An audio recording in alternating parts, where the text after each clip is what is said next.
Basketball is a movie, and every game is a blockbuster. This season is alive! E for exciting, entertaining, energy, and epic. Tauihi Basketball, rated E.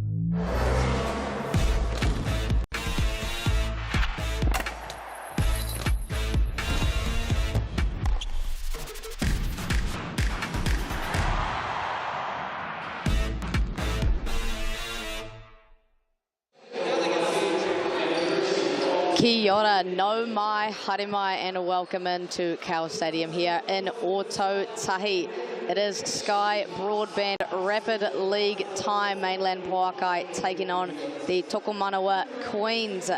I'm Maya Williamson, and alongside me in his second bash at the job, Sam Smith. Welcome in, Sam. How are you feeling? Yeah, thanks, Mike. Feeling good. Got invited back, so it must have been all right the first time. Did you enjoy your experience the first time around? Yeah, it's actually quite enjoyable. Good game to watch as well. Awesome, and great to have you back. Sky Broadband Rapid League been very exciting this year in the Tauihi League. Obviously, a lot of youngsters facing a lot of development. Sadly, it does come to an end after today's matchup. As you can see, the crowd starting to slightly build here in Cowles Stadium. What a place. You've played many games here yourself. Yeah, awesome atmosphere. Old gym, but super loud. The crowd's right on top of you. It's awesome. Awesome place to play. Absolutely, love to see it. The Sky Broadband Rapid ladder in front of you. The Northern Kahu have well and truly bashed this one out the park. 9-2, they are sitting comfortably at the top and have taken the cake. For the Sky Broadband Rapid League, the Pouākai and the Queens are 1-1. Pouākai at third place with a track record of 5-6, and the Queens 3-7. So the Pouākai probably the favourites by the standings, I guess you could say, as the Queens are in their purple. Their starting five: Hippolyte, that's Lauren and Kiriana, Awatea, Leach, Clark and Beckley, coached by the experienced Mel Bennett. These guys have a very talented lineup. Been pretty unfortunate with a couple of games going there or thereabouts. And on the flip side, the Mainland Pouākai, kind of hypnotising uniform, I guess you could say. The starting five is Tessa Morrison, Manu Maleunga, Cabello, Strawbridge and Tuilave, and they are head coached by Josh Thompson. So do you have a pick coming into today, Sam? Oh, it's Rapid League. Anything can happen, eh? Absolutely. Our referees for today: Regan Ashley, Blake and Jaden Rosanowski. The Pouākai and the Queens 1-1 against each other so far this year in the Sky Broadband Rapid League. Last time they matched up, the Queens took that one home 40-31. Kiriana Hippolyte, wearing number 0, exploded for 18 points. That's more than some teams actually score in the entire of Rapid League. What's the per 40 on that? And we are underway here in Cowles Stadium. The last Sky Broadband Rapid League game for both teams opened with an empty possession for the Pouākai, and back the other way, what do Queens have in the bag for their first possession? Hippolyte to Hippolyte, back to Hippolyte. Sounded like a broken track record, and once again Hippolyte with hands on the ball. 4 seconds to work with, and a wide open 2 for Jacinta Beckley to open the Queen's bank account. Nice little slip there for a wide open layup. Abby Cabello to run the point. The Australian guard coming in later in the season for the Pouākai, been instrumental in making their Rapid League success, and some valuable minutes in Tauihi as well. And Coach Killer, Awatea Leach, hands on the ball before it had gone out of bounds. It will remain Pouākai position. Ever done one of those before, Sam? Oh, I say no, but I probably have at some point. Won't admit that one on live commentary.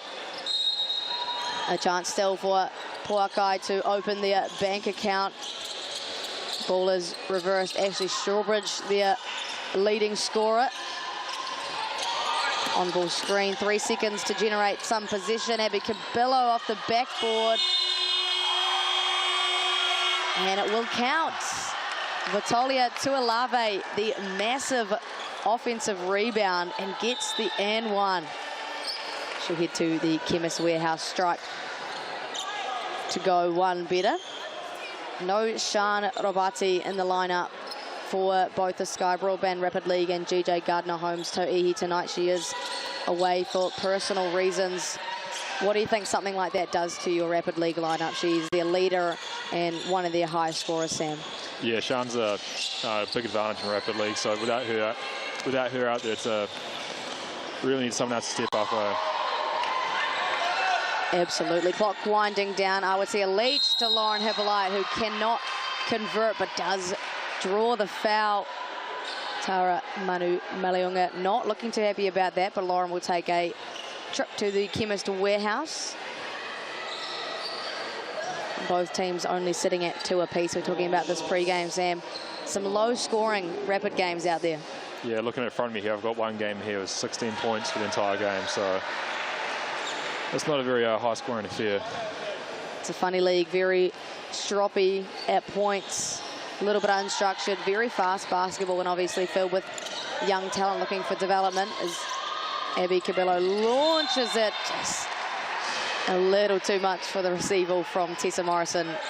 I was about to say we've had a good structured start here, then we throw a full court pass out of bounds. Had the commentator's curse going inside your head.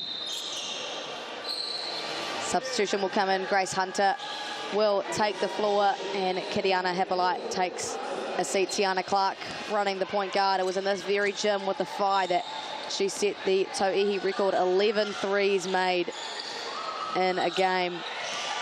The Pouākai will be hoping that does not happen again. Grace Hunter, a little pull-up. Through 3, 4 hands back to the Queen's position. Lauren Hippolyte looking to work. Now the clock is winding down. And Pouākai get possession. Away they go in transition, and that one was a no-brainer. Yeah, easy call. Let's see that on the GJ Gardner-Holmes replay. Jacinta Beckley just getting her hands in the cookie jar. Abby Cabello does a good job at selling that contact, and the Pouākai will have 21 seconds to generate a front court offense. Actually, I believe that should be reset to 14. Possibly not. I don't have a good enough knowledge of the rule book, apparently. I think 21 was right there. Thanks. This is why I have you with me, Sam. As Natalia just stuck in traffic. Well defended, and oh my goodness, that might be the slowest shot in the history of basketball. Good patience on the move as well. Shooter's touch if I've ever seen one, as Queen's back the other way. We are all tied up once again. Too long on the midi for Lauren, and very physical. The Queens have opted to start defensively. We'll see that on the GJ Gardner-Holmes replay there. Just hands in the cookie jar. Jacinta Beckley again awarded that one, and we're in the bonus already. Tessa Morrison with her first trip to the Chemist Warehouse stripe.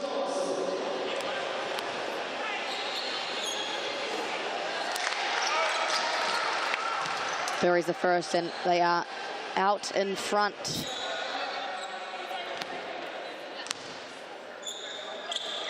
And Bury's the second.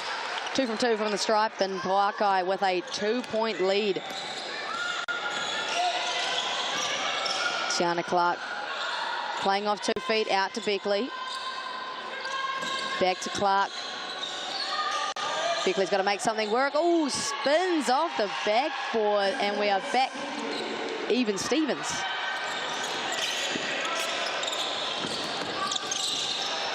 Tara finds a gap, can't convert it. Been a few missed layups early here today, Sam. Yeah, and all those points really count in Rapid League too. Tiana Clark getting shifty with it. Too long. You could call it a pass, but it's going to stay Queen's position. Just heard comms from the Pouākai bench telling them to rebound. It's been one of their faults over the last few games in the Tauihi and Rapid League, as Grace Hunter fires away. Tessa Morrison back the other way. We'll slow things up here and get a half-court set for the Pouākai. Lauren Tafata Ashley Strawbridge has been the motor so far, averaging 8 points a game. Fourth in scoring in Rapid League. Dying seconds for the Pouākai, wasting the possession, and it'll be the last shot, you'd think, for the Queens. A little bit excited there. Could have held for one. Kind of thought she might get away with one. One possession left within this quarter. Pouākai a chance to end the quarter with the lead as Tara to Tessa. Clock's winding down. Tara finds a gap. Just cannot execute. And with that comes the end of the first quarter. 6-6. Sam, we spoke about this prior to the game and a little bit in that quarter there as well. A low-scoring affair for both sides. Yeah, you saw it. First couple of possessions for each team were real nice, structured, got their sets, nice action.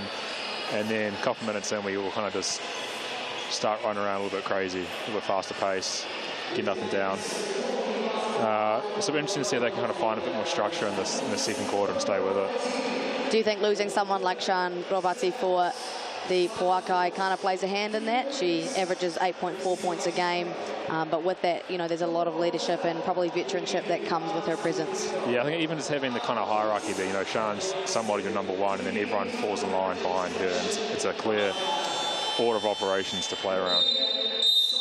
Good thing we have 3 quarters of basketball still to be played, and of course 7:30 is the tip-off for the Pouākai taking on the Queens in the GJ Gardner Homes Tauihi League here in Cowles Stadium. Hello and a welcome to all who are watching from anywhere around the world. It could be. We're international, and how good does that look? A large Nona pizza from Sal's, only $30. That's a great dinner.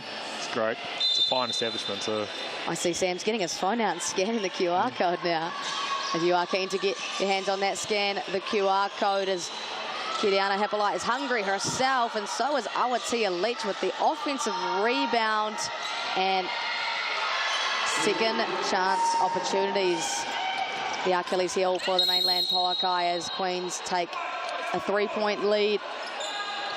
Once again, the Queens very physical in their backcourt defense to begin today. Maddie Timms, pictured on the screen in front of you, getting into the game for the first time. The Queens looking like they're in a 2-3.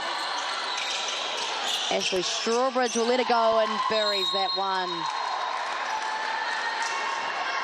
The zone, an interesting little change up. Nice inside action there from the Pouākai, though. Easy way to beat the zone. That is indeed the textbook way to beat a zone, and they've done just that. Kiriana Hippolyte to her namesake Lauren back out to Leach, just short on the 3-point attempt, but offensive rebounds have been aplenty for the Queens, and so have come the second chance opportunities. Yeah, it's been a killer so far. It's almost every possession. It's 2 possessions for the Queens. Lauren Tapata now trying to find a gap, but steps on the out-of-bounds line instead. And those are coach killers, right? Turnovers and offensive rebounds combined into 2 back-to-back positions for the Pouākai. Awatia now over to Lauren. Ball movement aplenty for the Queens. Opening driving lanes. Lauren finds one that she likes. Nice hands from the Ashburton gal, Tessa Morrison. Jacinta Beckley will come into the ball game. Grace Hunter taking a seat. Jacinta Beckley second in Rapid League scoring, 3rd in rebounding, and 1st in minutes play. Definitely up there on the MVP ladder. And a nice little back cut. And the Queens stretch out once again, 13-9. Abby Cabello with all the space in the world to operate off the on-ball screen. Runs into a lot of contact and things looking messy for the Pouākai. Tessa finds space downhill, and the hoop and the harm, just as I was saying, was getting messy. We have a bucket by Tessa Morrison, who will head to the Chemist Warehouse stripe hopefully only go down one. Just to keep in touch, you know, the Pouakai's had a bad couple of minutes. They haven't rescored, given up a couple of layups. Just to a clutch go-ahead bucket for Tessa as she buries her third free throw of today. Just like that, we're back to a one-point game. That's how things work in Rapid League. Ebbs and flows. Kitty looking to work on Ashley Strawbridge. Hands everywhere. Aotea Leach launches from the corner. They have a rebounding foul go against Tessa Morrison. So rebounding really been a key emphasis for the Pouakai. at least a rebounding foul is a step in the right direction. Always trust Tessa Morrison out of Ash Vegas to be physical defensively. Grace Hunter launches, and there it is again. The kryptonite, offensive rebounds. Just ticking under that 2-minute mark, heading into half-time. 1 point difference. A chance to take a lead. Here, Abby Cabello stops, pops, and buries the Pouakai back out in front.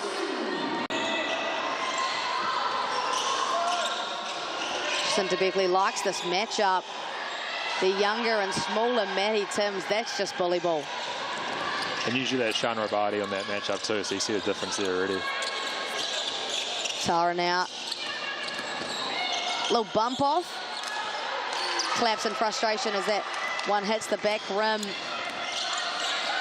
The Queens a 1 point lead, and Jacinta Beckley picks up her third foul of the quarter. Only 2 more to give. A hard position to be in. Keep it playing, should be all right. Love the attitude, Sam. Bit of a head coach yourself this year in the men's league, eh? Got a bit of experience now behind you? Yeah, unsuccessful men's coach. Ball reversal. Tessa Morrison finds a gap and drops the dime. Oh, now that's basketball. Vitolia Tuilave, the beneficiary of some great ball movement, and the Pouakai benefit from a 1 point lead. Now a chance to extend that as Tara pushes and trans, an easy left-hand lay off the backboard. A 3 point lead now. Juliana weaves her way through traffic, finds Grace Hunter at the top, who likes that matchup. Athletic. Nice finish. Last possession of the half, you'd expect for the Pouakai. A little step up back to Abby Cabello, who... Time here for the Queens, real quick. And a little bit delayed, but we do get the BNZ player timeout. Lauren Hippolyte calling that one. Looks like there's only 0.8 of a second. Rules question here, Maya. Did they get to advance the ball? I believe they do. I believe they do. Thank you to BNZ, who have been a massive part of the league this year and who've had a great initiative in the ticket to the big game. 5,000 tickets to groups around New Zealand to see some Tauihi basketball, inspiring the next generation of hoopers. So well done, and thank you to BNZ. Looks like we've got a minute and a minute. That'd be a long time. 1.3 seconds. What are you looking for here, Coach Sam? You probably get a nice little pin down screen to a 3 maybe, or maybe you get Beckley to slip to the hoop off the same action. Yeah, Beckley been large for these guys today. 8 of their 17 points she'll pull from beyond the arc and just off. A good look nonetheless, and with that, the first half of the Sky Broadband Rapid League closes. Pouakai with a slim 1 point lead. We've had ebbs and flows. It's gone both ways. What have you made of it so far, Sam? Somehow the Pouakai in front, even though they've given up I don't know how many offensive rebounds, which isn't a formula for success. What do you think they need to adjust on both ends coming into the second half? Obviously, both teams not going to get the Rapid League win, but they would definitely like to have that points percentage, and that would aid in their placings on the overall ladder. Yeah, I think if you're the Pouākai, the easy ones rebounding, but then at the same time taking advantage of this pressure that the Queens are putting on, the guard in full court, which makes it difficult, but if you can handle the pressure and beat it, it also gives you some easy baskets too. Chemist Warehouse stats, you could just see there Vitali Tuilave and Jacinta Beckley, the leading scorers respectively. Also rebounding, like we're talking about, massive 6 offensive rebounds for the Queens, a nice spread of those throughout their squad. I would say Leach 4 assists for 17 points of basketball. That's a good chunk, a good percentage, and she's been great on that end for the Queens so far. 6th in assists. And a steal apiece. Abby Cabello obviously getting her hands in the cookie jar. And Jacinta Beckley, the Queens obviously looking to be very physical defensively, but giving up a few fouls. What do you think the chat is there from Coach Mel Bennett about trying to find the balance between those two? Yeah, I think that the fouls they mostly had have been kind of out of a scramble situation, off a rebound or in transition. But when they've been set up, they've actually been quite disciplined and not fouling. Lots of chat in the halftime huddles, thanks to Josh Thompson and Mel Bennett, our respective head coaches. Great to see the development is stretching out to not only the young players of Aotearoa, but our up-and-coming coaches as well. As we are underway in the second half of the Sky Broadband Rapid League, the last edition of it for both these squads. Pouākai look to edge their lead out ever so slightly as Strawbridge, the tough back down against a smaller Hippolyte. Not too happy about that call, I don't think, is Lauren, as Strawbridge to the Chemist Warehouse stripe. She's really been the motor this season alongside Sian Robati. A big shout out, of course, to Chemist Warehouse for providing us with all the in-game statistics. Makes us commentators sound like we know what we're talking about. 2 from 2 with ease, and a 3-point lead now for the Pouākai. Backdoor cut, Grace Hunter. Great pass out to Tiana Clark, and just like that, we are back to 20 apiece. Queens were 1 for 7 in the first half as well from 3, so they start hitting threes and it's a whole different game. Tara Manu Maliunga. Great wall up from Tiana Clark, forcing a tough shot. And that's that discipline you were talking about there, Sam, at halftime. Able to just get in front, roll up, stay vertical, and force tough shots. A chance now for another lead change, courtesy of a bucket from the Queens. Football, Ashley Strawbridge, quite a tendency of basketball players to get their foot in the lane to try and stop that post-entry cut pass. I think it's a natural reflex.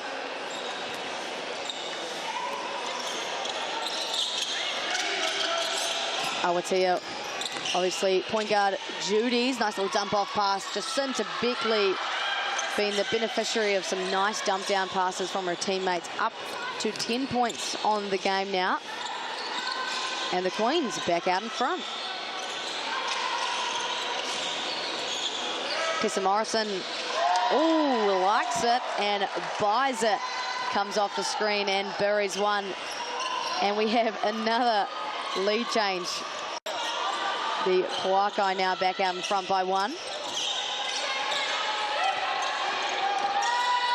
Grace Hunter over to Tiana Clark. We saw this connection previously, but way different result.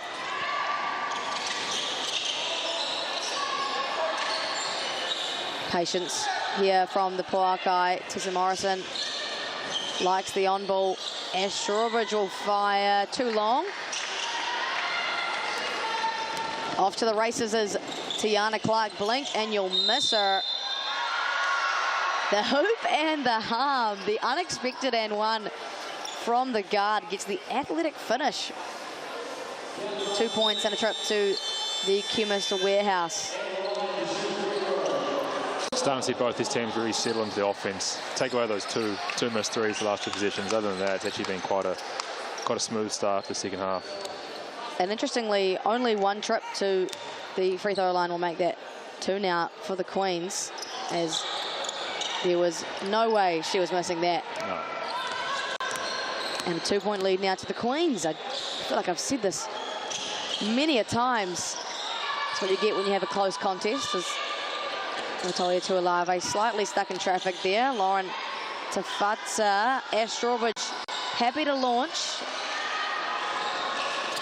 Dried up from the 3-point line the last couple of sessions have the Pouākai. Jacinta Beckley. Not a lot of luck for her from beyond the arc. Lauren Tafata will pull. It's a 3-point shootout at the moment. Grace Hunter looking to slow the pace and find some structure in the half court. Natalia Tuolave, a lot of defensive activity in there, ensuring that Jacinta Beckley does not get the ball down low. For me, she's been the most influential piece of this Queens offense so far. Yeah, easily. She's had a couple layups off ball action. She's had a couple post-ups. Might have even hit a shot or 3. I don't know if she made it, but kind of an everywhere on the court. Mishandle and Lauren Tafata a chance to push in transition. Can't find an advantage. Does find the bigger Natalia Tuolave, who unfortunately whistled for the travel. You like the move though, and you like what they're looking for in transition. Just under a minute to go here in the third quarter.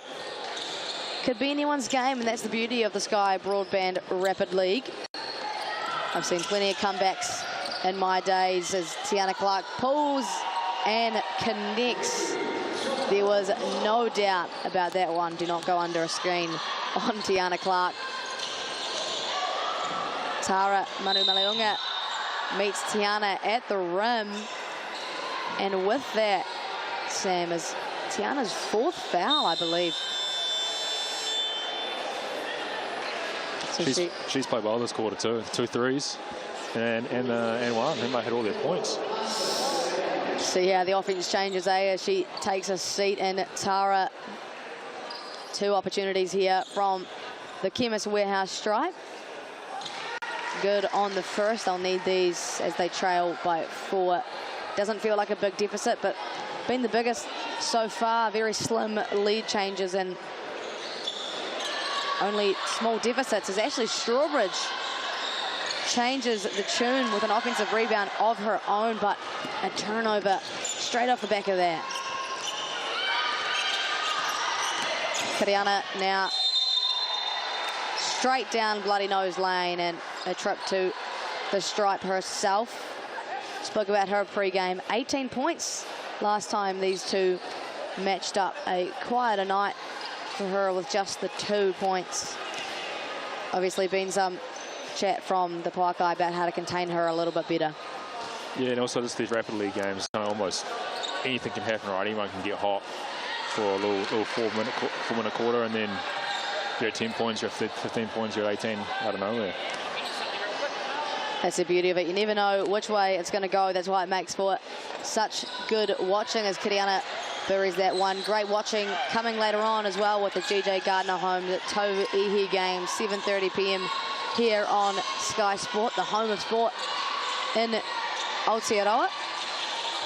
Tessa, middle ball screen for Tara. And there is going to be an off-ball foul called against Lauren Hippolyte. Great action there for the Pouākai, putting Queens on the back foot a little bit. Will be a trip to the Chemist Warehouse stripe. Queens in the bonus. They've been very physical today. Obviously, Tiana Clark on the 4 fouls, and 2 apiece for both Lauren and Jacinta. Queens will have time for a good shot here, though, if they're organised. Trailing by 5. 10 seconds on the clock, like you said. A lot of time to operate here with, I would say, Leach finds Jacinta Beckley. And what a way to end a great third quarter. The Tokomanawa Queens take the lead 32-25. A really good third quarter for them, Sam. Yeah, Clark came in, gave you a little bit of scoring. Actually, a lot of scoring. Didn't even seen the Leach at the end there. Another assist for her. Another easy basket for a teammate. Absolutely, but it's never over until it's over, I'm sure, from what you've watched, Sam, in both the Cowles NBL and GJ Gardner-Holmes Rapid Leagues, is that there can be swings in the snap of fingers, right? Yeah, it's 4 minutes, but the pace of play is so high that you can get a lot of possessions and a chance to, yeah, you could have a 10-point swing easily. Absolutely. Hungry for a comeback, other Pouākai, and hungry, I feel, looking at that sales deal. $30 for a large Nonna pizza, valid until Friday the 13th. Couple of weeks to get in, scan the QR code and get amongst. That's dinner on the way home for you, Sam? Yeah, it might be. No, not dinner prep yet, so stop by sales. The official stats partner of Tauihi, of course, Chemist Warehouse, supplying us with all the live stats.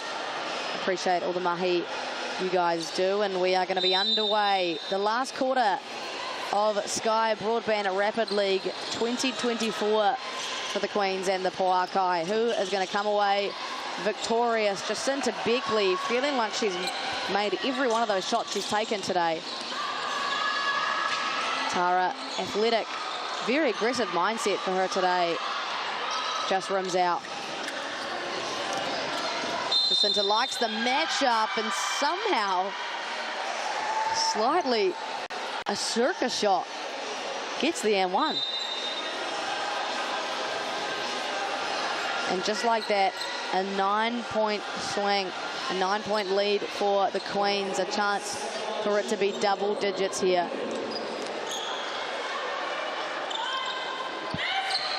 And with that, Jacinta Beckley now up to 14 of Queens' 35 points, and they have a 10-point lead, the first double-digit lead of today's matchup.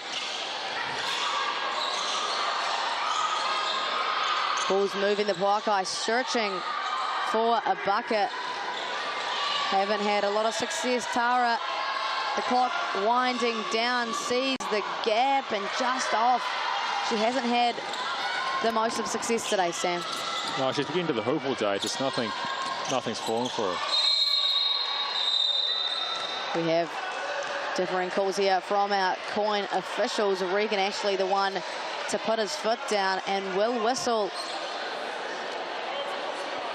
Vitolia Tuolave for the foul call. Lots of kōrero from both sides about that one, but ultimately will end up in the possession of the Queens. A 12-point lead would almost feel like the final nails in the coffin.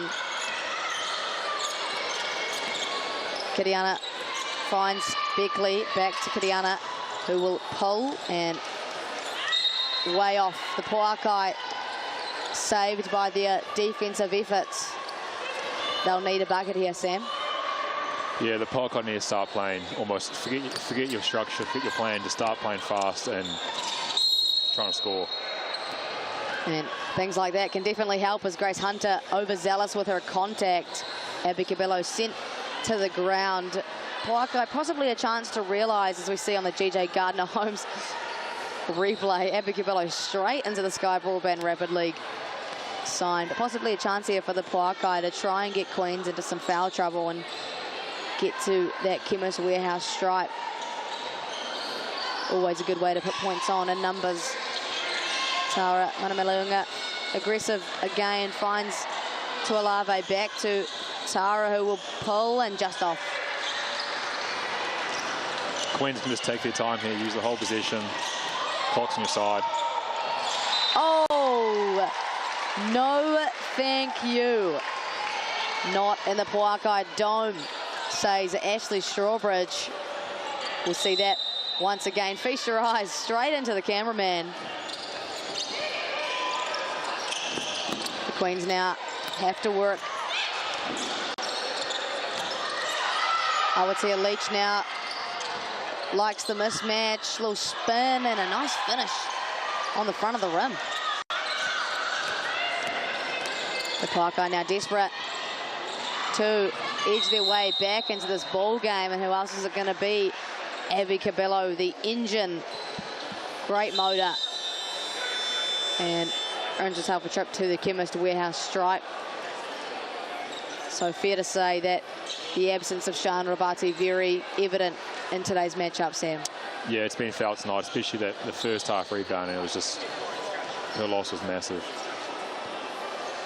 Abby Cabello successful on that first one. Once again, only 2 minutes left of Sky Broadband Rapid League for both these squads for 2024. But we have a treat coming at 7:30. These two teams battling it out in the Tauihi League. The Pouākai, a chance to earn themselves a home semi-final with a win. Lots going on tonight here in Ōtautahi in Cowles Stadium. Jacinta Beckley just rims out. 15 points on the night for her, though, been very impressive. Abby Cabello thought about it. Back to Tara. She's been so aggressive tonight, deserves something, and earns it. And a trip to the Chemist Warehouse stripe and a foul on Aotearoa Leach. You like that, though, right? A player who's not had heaps of success conversion-wise, still willing to be aggressive. Yeah, no, keep being aggressive. Eventually, or hopefully eventually things go your way.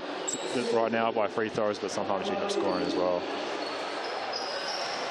Still only 10 points in 2 minutes to go. Still a possible deficit. The Pouākai going to have to generate some cleaner offensive positions if they want a chance at making the miracle comeback, as Tara edges a little closer to it. Last time these two were in Ōtautahi, there actually was a magnificent comeback from the Pouākai in both the Broadband Rapid League and the GJ Gardner Home Tauihi. So anything is possible in Cowles Stadium.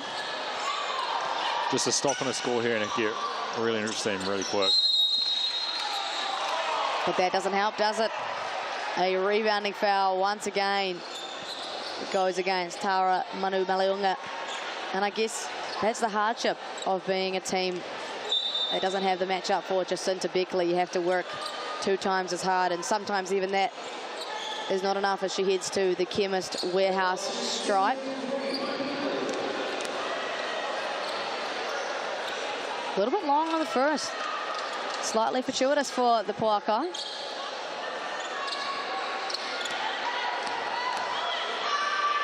As she lines up and buries her second. She wasn't going 0 for 2, that's for sure. The Pouākai, a desperate possession.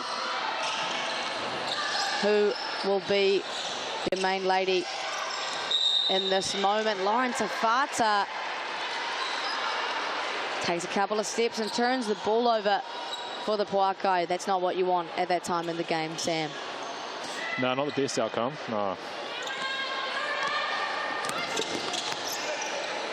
Tiana Clark now.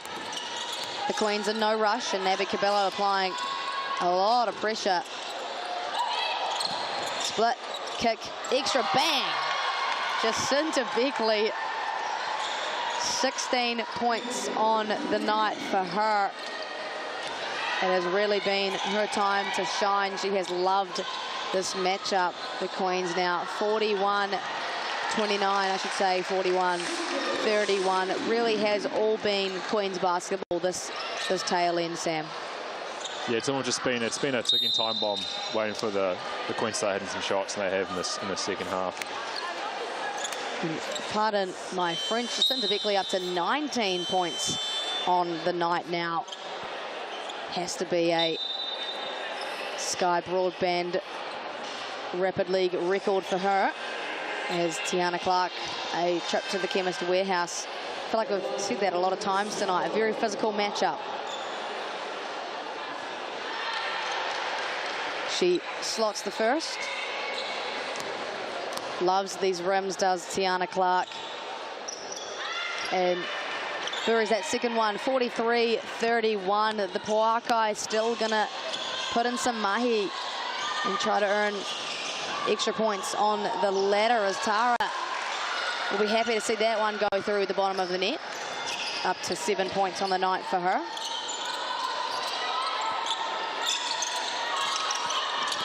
A Hippolyte ball screen. Tiana Clark finds Aotearoa Leach, the facilitator. And that one will dribble out of bounds. A chance now for the Pouākai again to get something going. Get it back within single digits. And there goes the BNZ player time out. Been a great initiative this year. Like I mentioned before, 5,000 tickets to groups throughout NZ to see Tauihi basketball and inspire that next generation. I don't know if you ever watched basketball as a kid, Sam, but did that inspire you, being able to go and watch, you know, the older guys play basketball or watch them on TV? Yes, I grew up in Tauranga, so we'd occasionally get one Waikato Pistons game a year. There you go. A young Tom Abercrombie, he was awesome. A couple of big dunks. But yeah, it was awesome. Like once a year, get real excited for it. And seeing it in person is just so much better. For sure. Been incredibly blessed to witness the Tauihi basketball here in Cowles Stadium this year. And more of it to come tonight as the Pouākai now using their BNZ player timeout. Can they get something to go? And Tessa Morrison, just what the doctor ordered. Back to single digits. Doesn't feel like it's a surmountable lead, but that's definitely encouraging nonetheless. Yeah, just a little too late though. That's the only problem for the Pouākai. On the GJ Gardner-Holmes at Tauihi just bumps off and gets that nice little left-hand finish. Tiana Clark facing full court pressure, broken easily. Grace Hunter finds Awatea, back to Tiana Clark, who's very patient, and there goes their BNZ player timeout. They weren't a thing back in your playing career for the Rams, were they? The Rapid League? The player timeout. Player timeouts, no. How good would that have been? It would have been good. It would have been good. What do you think the chat is here from the Queens? What are they looking for out of this, given they have an 8-point lead? I'm assuming you're trying to get a quick score here. Odds on, I'd say Beckley, but... Can she break that 20-point mark? A 19-point night for Jacinta Beckley. Been unstoppable here in Cowles Stadium. 4 seconds on the clock. Awatea Leach forces. And it's going to stay Queen's possession. The rebounding game not played into the favour of the Pouākai whatsoever tonight. Jacinta Beckley, of course, going to take the last shot. No good, but with that, the Tokomanawa Queens win their last Sky Broadband Rapid League game of this year, 43-35. What were your thoughts, Sam? What did you like from the Queens? I think the Queens just played harder, right? They were up the court on defense, making the Pouākai uncomfortable. They're getting after the rebounds, and then kind of just the tide turned on their shooting, and it paid off for them. And have you enjoyed the Sky Broadband Rapid League this year, given it's coming to a close here in Cowles Stadium? No, I think it's an awesome initiative. Like, I wish I was there when I was playing. Good to see all these girls that they do all the trainings, they do all the travel, and actually get them to see play out on the court is awesome. More basketball still to come here in Cowles Stadium. The GJ Gardner-Holmes Tauihi League tipping off at 7:30 p.m. We will see you soon. Don't go anywhere.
Basketball is a movie.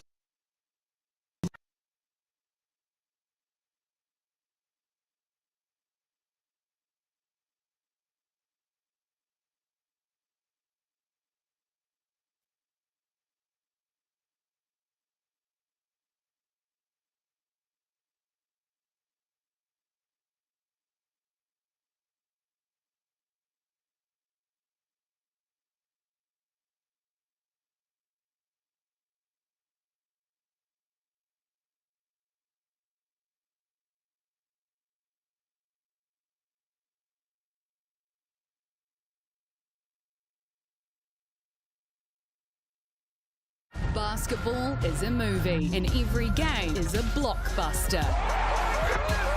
This season is alive. E for exciting, entertaining, energy, and epic. Tauihi Basketball, rated E.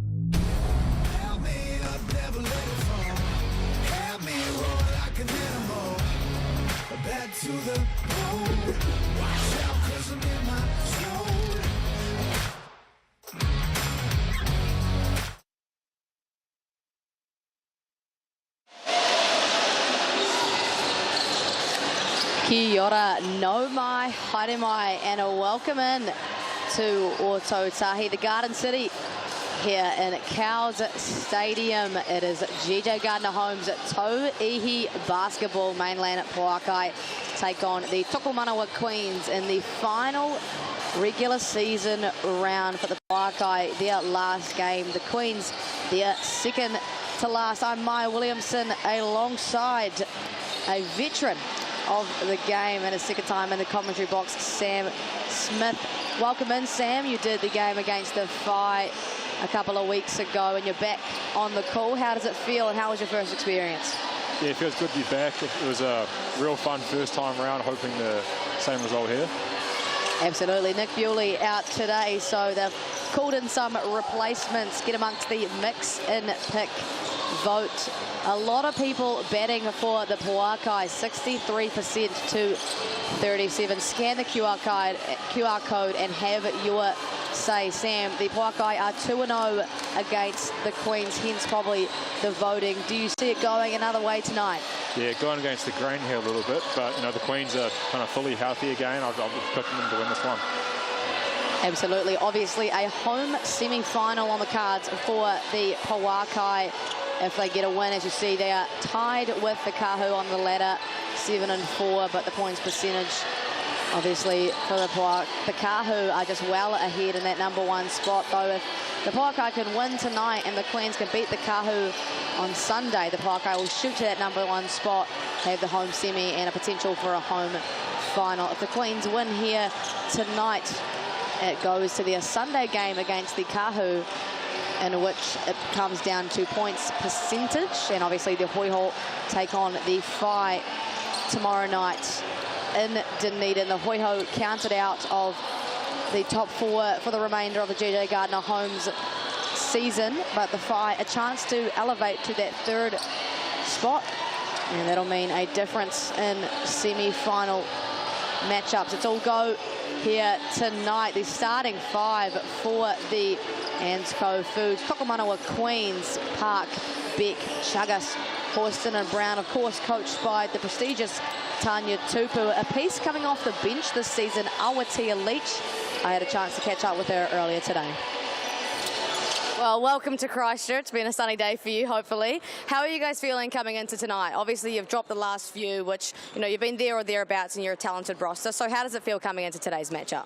I think today we're really focusing a lot on our defense, defensive game. I think it will bring a lot more on offense and hopefully let our offensive possessions flow a bit more by getting some defensive stops. We are feeling like we're hungry. We really want it. So hopefully we can come out with a lot more energy than the last couple of games and maintain that energy for all of the quarters. So, yeah. Absolutely, that's awesome. And obviously, if you get a win tonight, it does come down to points percentage. So there is a potential for you to get a home semi-final. What would that mean, do you think, to your team, your staff, and the fans home in Wellington? I think it will mean a lot to us, only because we love to give back to our community. They've been there for us since the start, really. So to have a home final wouldn't won't just give us the opportunity to play against them, but them the opportunity to look at us and watch us play on our home court. So I think it would be a good advantage because our crowds are really amazing and they love to cheer for us. So hopefully we can lock that in, but we'll see how we go. Awesome. Thank you so much. Good luck.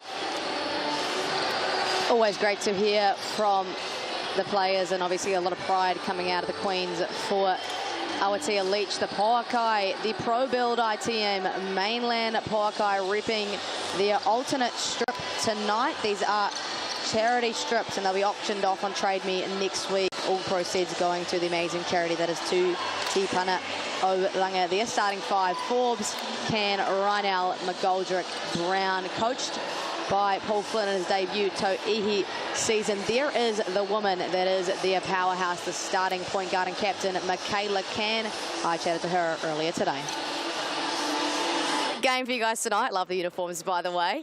If you do get a win tonight, it is a home semi-final. So what do you think that would mean for the team, the staff, and the great fans here in Christchurch? Yeah, I feel like home semi or any home final is obviously the end goal because you have your home crowd and everyone getting around you. There's no travel involved, all that sort of stuff. But I think as a team, preparation-wise, it obviously helps a lot. But I honestly think we have the best fans in the league. So being able to be here in front of them in this stadium, it gets super loud. So that would be just an amazing achievement for us. And it was something that we wanted to tick off at the start of the season. So yeah, that'd be amazing. Love that. It's a big call. Best fans in the league. You're currently 2-0 against the Queens. Obviously, you are a little bit short-handed tonight, and they are at full strength. So what's it going to take to go 3-0 and really lock in that home semi? Yeah, I think just trusting in the work that we've been putting in and the adjustments that we've been making. I think the best thing about our team is that we're continuing to get better every week. So yeah, just really relying on and trusting in each other and the work we've been putting in and focus on ourselves. Awesome. Good luck, Mick.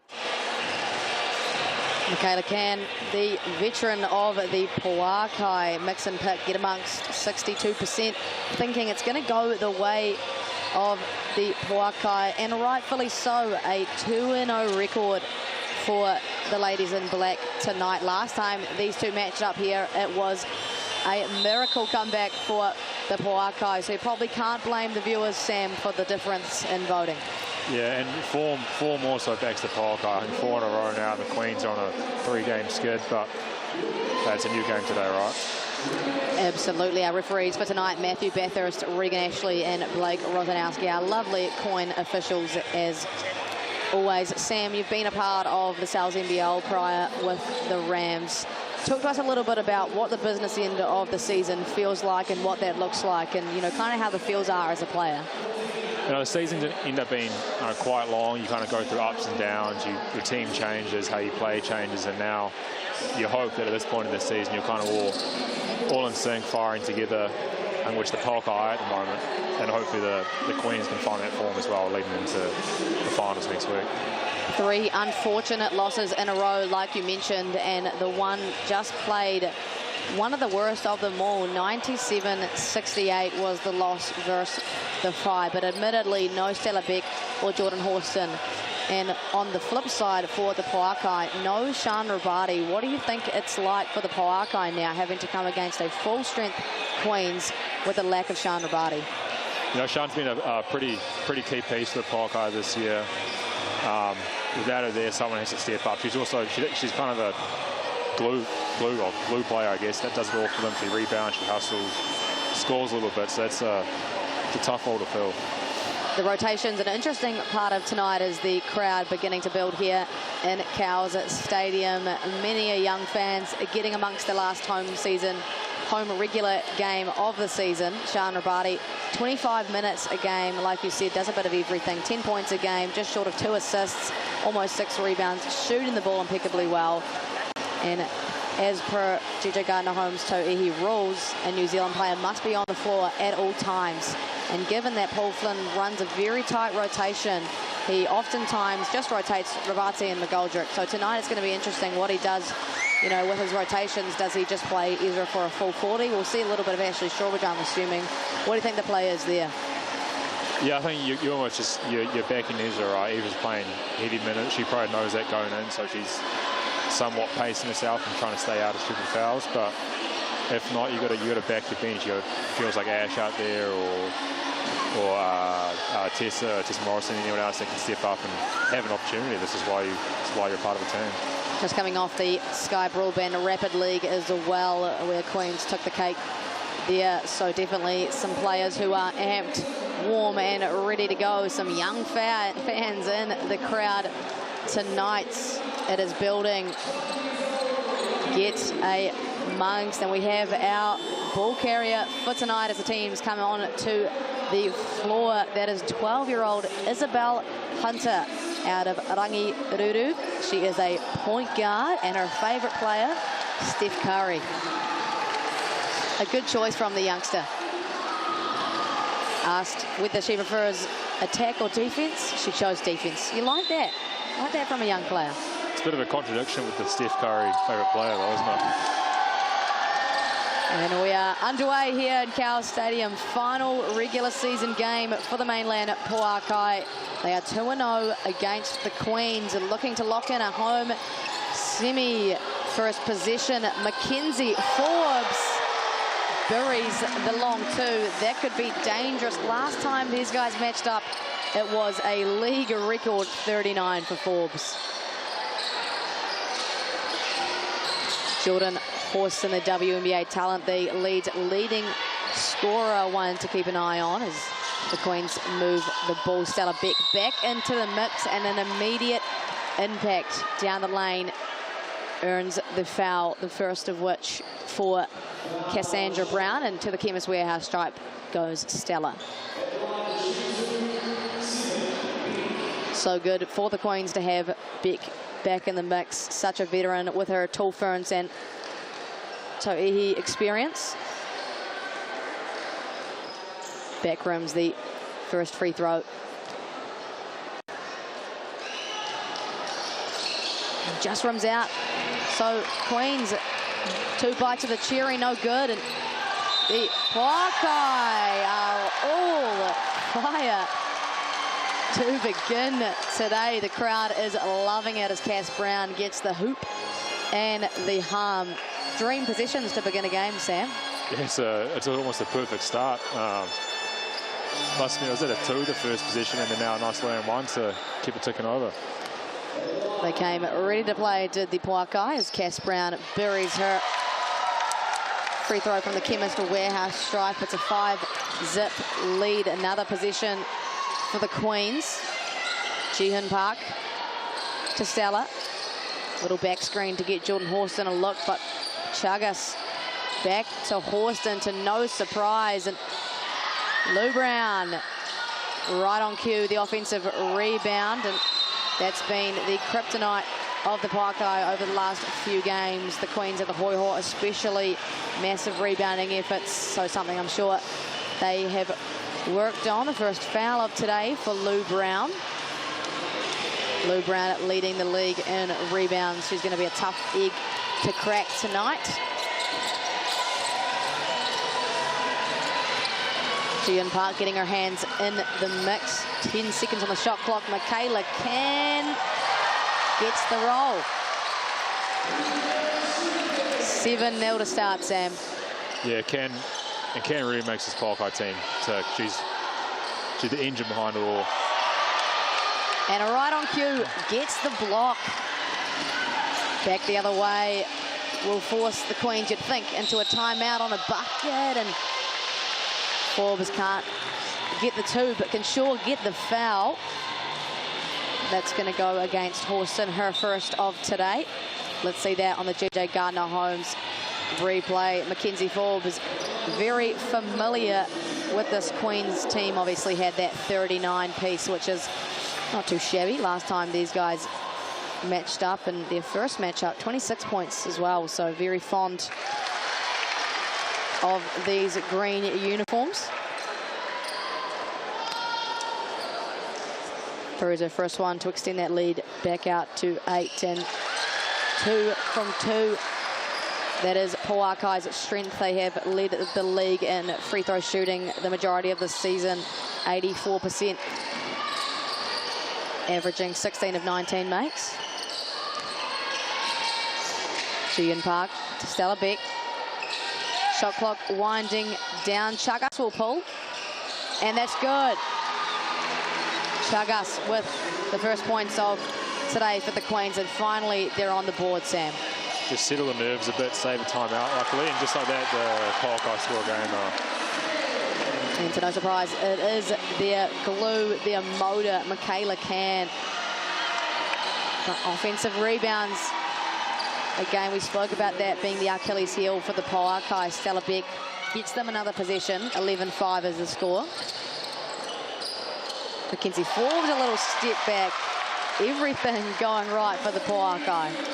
I love the pace that the Pouākai are playing with. They're getting up and down quick, getting the good shots as a result. The crowd is loving it here in Cowles Stadium. The defense chants are loud. The Queens trying to find momentum offensively. Can't find it through Park. And like you said, that pace, Hayley right now found, but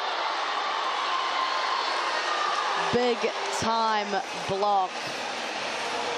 Lou Brown says, no thank you, this lead is not going to double digits.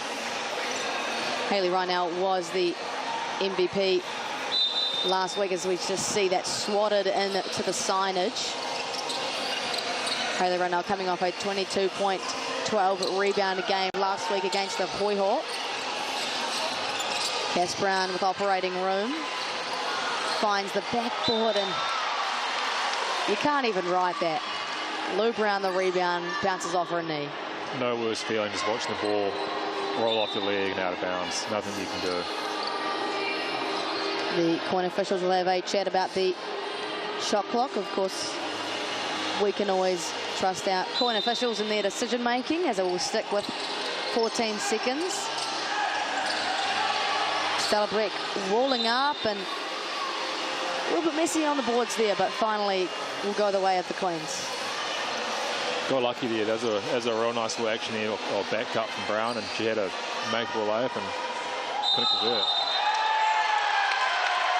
And the crowd erupts as Chagas, trying to get open, actually gives a cheeky two-hand shove to Michaela Can. And it's going to stay the Pouākai possession. They are hogging the ball to open this first quarter. Michaela Can loving this matchup to begin with. The clock winding down. Tipped. Will stay with the Pouākai, but only 2.5 seconds to operate with here. Liking the defensive activity from Jordan Horston so far.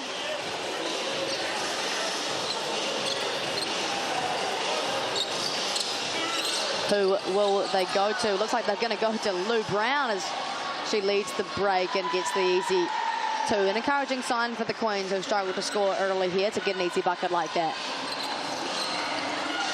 Just weather the storm here, and momentum will come back your way eventually, so keep it close. Tipped out of bounds. Jordan Horston using her length to her advantage. We'll see that wide open layup for Lou Brown. There, Lou Brown with double-doubles in all but one of her 10 games played this season, averaging 15.8 points and just under 12 rebounds a game. There she is on Hayley Rynell. Ezra McGoldrick. Bang, bang from the top. Ezra shooting at 40% from beyond the arc this season. Jordan Horston looking to answer with one of her own. And a tough start for the Queens offensively, Sam. Yeah, it's kind of a bit of night and day here. You got the Pouākai who are really humming, and on the flip side, the Queens just looked almost stagnant and lost out there. A foul called in transition on Ezra, who will stick her hand up in ownership of that one. The Queens thanking the basketball lords, assuming foul trouble prominent a little bit early. 4 early fouls for the Queens.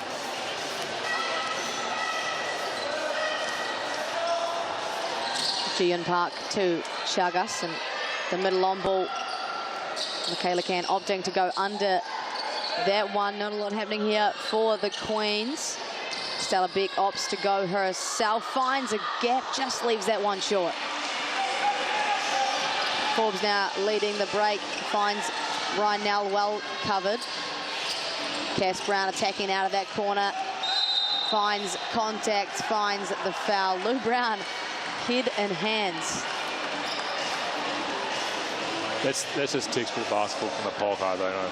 Ryan now runs the break, makes the defense collapse, kicks it out, extra pass, attack the closeout, draw the fouls. Can't really ask for anything more than that. Love the way the Pouākai have moved the ball this season. So many players who are really good at attacking those long closeouts on the perimeter.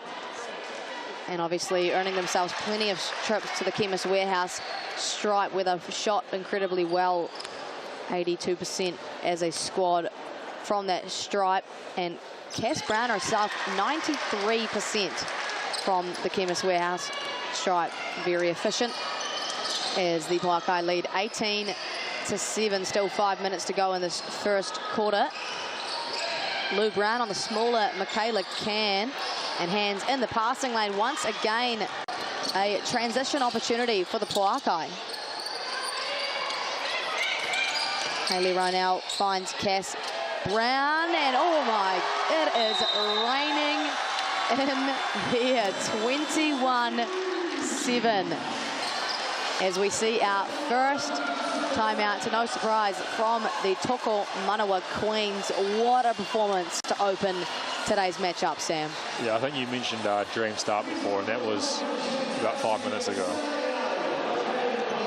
What have you liked so far from the Pouākai, who have 21 points in 5 minutes? Oh, Pouākai's offense is just humming. Ball's moving, open shots. It's just easy for them, really. 2 of 2 from the three-point line, 5 of 5 from the Chemist Warehouse stripe, and 70% from the field to open things up. You can't complain about that. 2 offensive rebounds, though, for the Queens to begin today. What do you think their adjustments are coming out of this timeout? Obviously, they've got to get something going offensively. Who are they looking to? What are they looking for? I think it's probably more about finding some flow. At the moment, it feels very much, your turn, my turn, and that's easy for the Pouākai to guard. They can get a bit of action, maybe get Horston on like a come off a screen or come off an on ball with a bit of movement around it. You probably get a much better look out of it. And I'm sure you've seen this a lot in your career. That's the hard thing when you have a team stacked with talent, and it can actually be hard to find your offensive structure and your offensive flow, because everyone just wants to score, right? Yeah, I wasn't part of that talent, but you were watching it happen. Yeah. Back on the hardwood, the Queens desperate to get something going in this possession. Tanya Tupu will have had some strict words, and Jordan Horston has take matters into her own hands. The WNBA talent out of the Seattle Storm. But even there, they get Horston a catch in the wing and then clear it up for her and run an action on the other side. So it is just a one-on-one. That's what she's great at. The empty corner as well, really isolating that one-on-one opportunity for the leading scorer. 37 minutes a game, almost 24 points a game, just under 10 rebounds a game, almost 6 assists a game, and almost 2 blocks a game. She is efficient and has really taken this league by its range as she buries both Chemist Warehouse stripe free throws. Still a 21-9 lead, comfortable for the Pouākai, who have looked like finals material. And that ball is moving. Ash Strawbridge in the game early for Ezra McGoldrick. We predicted that might happen as Mackenzie Forbes left all alone, and if she can hit those, the Queens are well in trouble. But just like that, back the other way, the clap back from the Queens, an easy 2.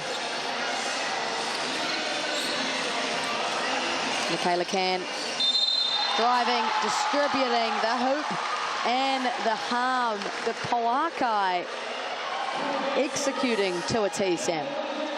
Yeah, we even saw a zone there from the Queens for one possession, and straight away dropped it after Forbes made a 3, and then they go back to man and give up a layup. So they need to find something that works for them. It's tough to guard a team with so many threats from all around the floor as Ash Strawbridge, an immediate impact. Good to see her coming off the bench in that 6th-man role. Will play probably some elevated minutes tonight, and doing so quite confidently. As giving that early bucket to it is really eases the nerves. It gets you comfortable, gets you set in. Not one to shy away from a challenge is Ashley Strawbridge, and neither is that girl with the ball, Aotearoa Leach, who we heard from pre-game. Played some solid minutes off the bench, more so recently for the Queens, as hands in all passing lanes for the Pouākai. The Queens, 3 seconds and no good. Another defensive stop for the home team, who lead by 16. Side on ball action, and Mackenzie Forbes finds that little step back. Feels like that's her first miss of today, Mackenzie Forbes. Up to 9 points already, and correct, that is her first miss. Cassandra Brown similarly up to 8 points. So active in the passing lanes are Pouākai. What does that do to a Queen's offense? It really just makes it disjointed, right? You kind of second guessing every pass. You lose your flow, you lose your rhythm. And timing's everything on offense as well. So every little stunt or kind of indecision really disrupts it. Aotearoa Leach, the nice little bucket there, brings it back to 14. Comebacks are no stranger to the Tauihi League, so keep on your toes. Hayley Rynell did a little look back as well. Oh my goodness, is it raining in here or what? 4 from 4 from three-point land. But back the other way, we have a foul against Hayley Rynell. Yeah, I think Rynell wanted a foul in that 3, so she gave it back on the other end. The classic frustrated foul as Abby Cabello will come into the ball game. Michaela Can with her first break of today. We'll see that on the GJ Gardner-Holmes replay. Jordan Horston with the ball likes this matchup against the younger Ash Strawbridge, who did a pretty good job to stay in front and wall up there. Illegal contact deemed by the Coin officials, and Jordan Horston, you feel she's shouldering a lot of the offensive responsibility right now. Yeah, you just look at the high-level stats. She's leading them in scoring, leading them in assists, and the second best rebounder. You know, everything runs through her. So they need to find ways to make her job easier. Good on the first Chemist Warehouse stripe.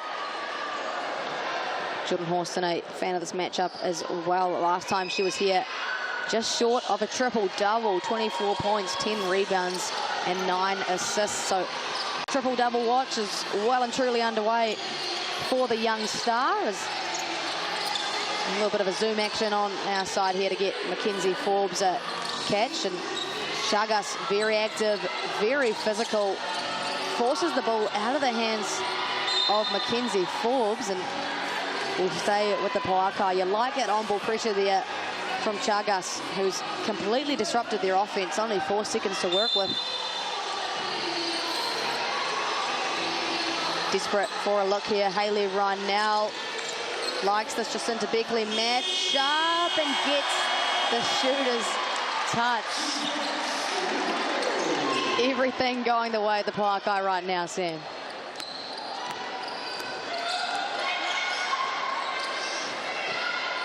(32-15) is the lead. Gian Park, a very quiet night so far for her. Jordan Horston forced to give it up.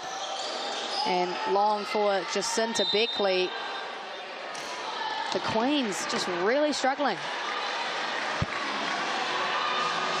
Just a really stagnant offense at the moment. A lot of standing around, a lot of kind of one-on-one. And it's just not sustainable for the whole game. Pouākai, on the other hand, moving the ball like it's on fire. Maybe Cabello has played a nice role off the bench since coming in late to the Pouākai, as ankles are taken, but shots are not made. Hayley Rynell, I think, didn't understand she had so much space in front of her. We'll see that on the GJ Gardner-Holmes replay. Unfortunate to miss a shot like that. Cass Brown, patient and too long off the finish. Gian Park now pushes the break again. A quiet night from her so far. Finds Jacinta Beckley, who had 19 points in the Sky Broadband Rapid League previous to this. What did you like from her in that matchup, Sam? I think she was almost unstoppable. She had 19 odd points by the end of it, and her team probably scored less than 50, so going along a good clip. But no, she did everything in that game. She was rebounding, she was scoring in different ways. Really carried her team. Hasn't played a whole bunch in the GJ Gardner Holmes Tauihi this year, but always playing a solid role off the bench when she is there. She was 2 from 2 from that Chemist Warehouse line. And a little bit of full court pressure. Lauren Hippolyte into the game as well. Had a season high 8 points against the Phi last week and played 30 minutes, as well as Michaela Can. Very much enjoying her dance with Chagas at the moment. Chagas very athletic and active defensively, but willing to give away a few fouls. That's 5 apiece for both sides. Great to see Chagas back in New Zealand after playing in the inaugural Tauihi season, averaging just under 2 steals a game, so very active defensively as Michaela Can makes her first. Coming into today, she was 44 from 48 from the Chemist Warehouse stripe. And she just missed that one. And that is totally my fault, and I really apologize. Bit of indecision here from the coin officials. I feel like that was a line violation. Michaela Can, the 90% free throw shooter, left a little early. Again, apologies, Michaela Can, for cursing you there. The Queens now trail 33 to 17. It's been all Pouākai this first quarter, still searching for some kind of flow offensively.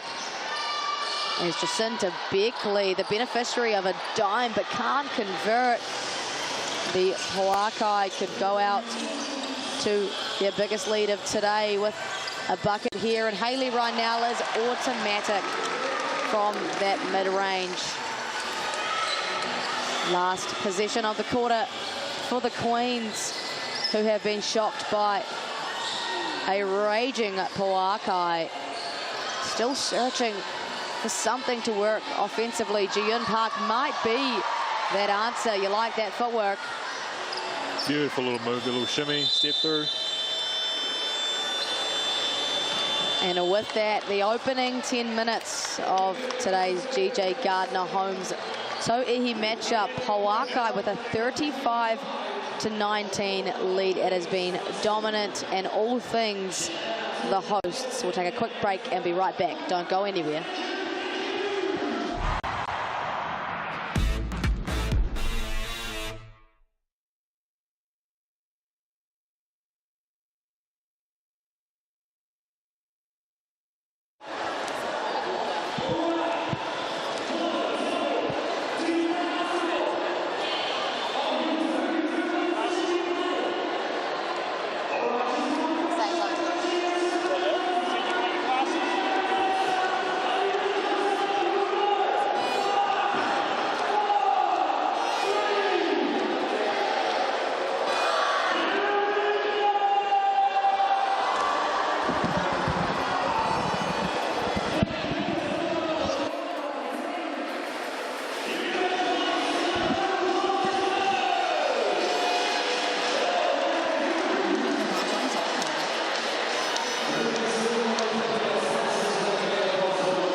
No mai, haere mai. Welcome back to Cowles Stadium here. It's all smiles, all enthusiasm as the hosts lead 35-19. Get your hands on some large Nonna pizza. Put your feet up.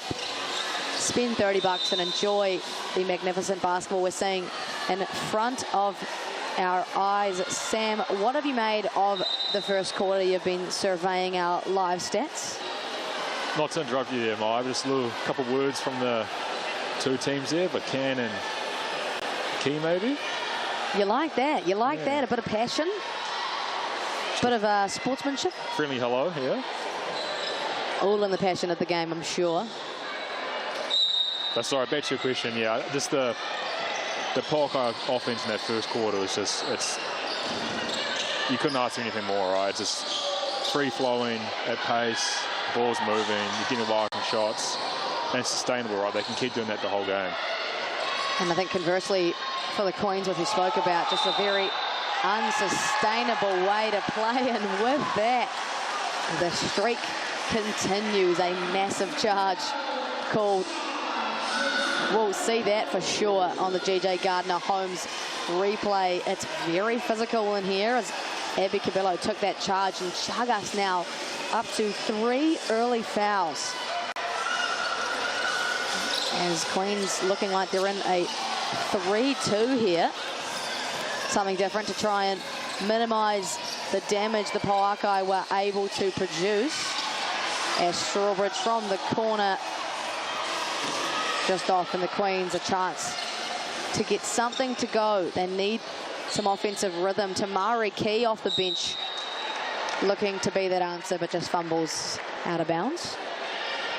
Keeping Chagas on the court here as well with 3 fouls is it's an interesting decision, playing a bit of risk. The fortunate thing for Tauihi League is 6 fouls instead of the regular 5, so you can have a little bit more cushion room to operate with when you're on 3s. I like the defensive activity from Jordan Horston in the lanes right now. Just across this whole Queens team, they're quite a long team, so going to that zone using their length actually not a bad decision. Mackenzie Forbes will check back into the ball game here. Abby Cabello with some nice minutes off the bench will take a seat, probably feeling a bit sore after taking that massive charge. 6 seconds now for the Pouākai, plenty of time, and Ashley Strawbridge feeling keen and happy to go to the rim. A lot of physicality, nothing called, and the Queens probably fortuitously come up with a possession. Off the backboard, unfortunately, Chagas too fast for her own good. Forbes patient. Ball goes to Can. Back to Rynell, who's 1 from 1. Opts to go to the rim instead off the back. Gets her offensive rebound. Michaela Can. No, she can't. So probably quite fortunate there for the Queens. Multiple bites of the cherry for the Pouākai, but unable to convert any of them.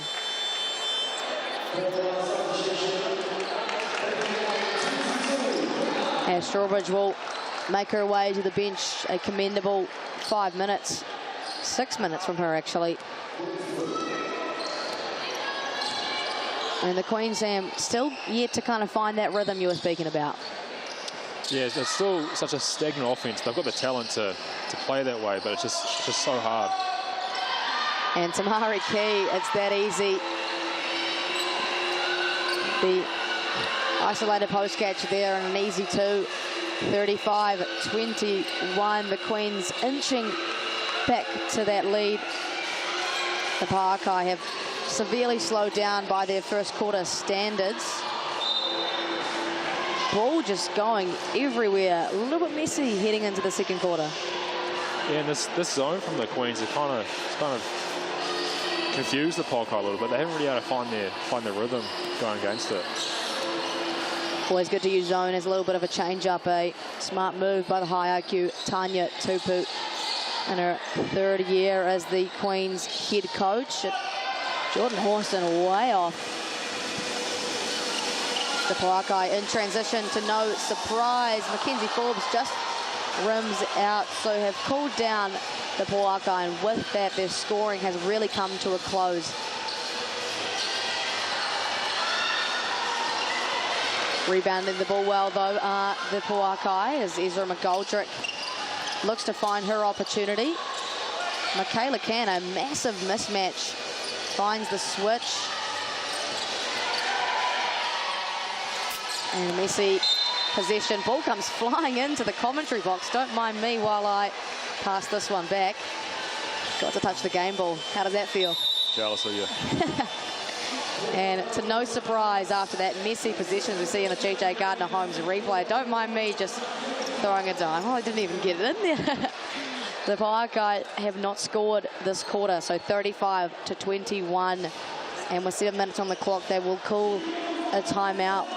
What do you think the chat is here from Coach Paul? They started off in a scoring frenzy and have completely slowed down thanks to that 3-2 zone from the Queens. Yeah, it's almost the curse of playing so well in the first quarter, right? You're hot, everything's easy, and you kind of think it just keeps coming. You still have to work to get good baskets, get good shots. So it's probably just, going back to what was working, being aggressive, attacking the hoop, and just not being complacent, really. Lots of noise here in Cowles Stadium. Fans very keen to get their hands on a GJ Gardner-Holmes Tauihi ball. Sam would definitely be yelling if he didn't have a microphone on him right now. As Peaky fly like a Pouākai. Awesome to see everyone come out and show their support tonight. And hello to all watching on Sky or FIBA YouTube or ESPN around the world. Enjoying this magnificent Tauihi basketball. What a year it's been for the Wahine. Awesome to see the changes the league has made and how that's really put women's basketball on the map, both in New Zealand and internationally. Back on to the hardwood are our Wahine, and it is a 35-21 lead. The Queens definitely edging back into this game.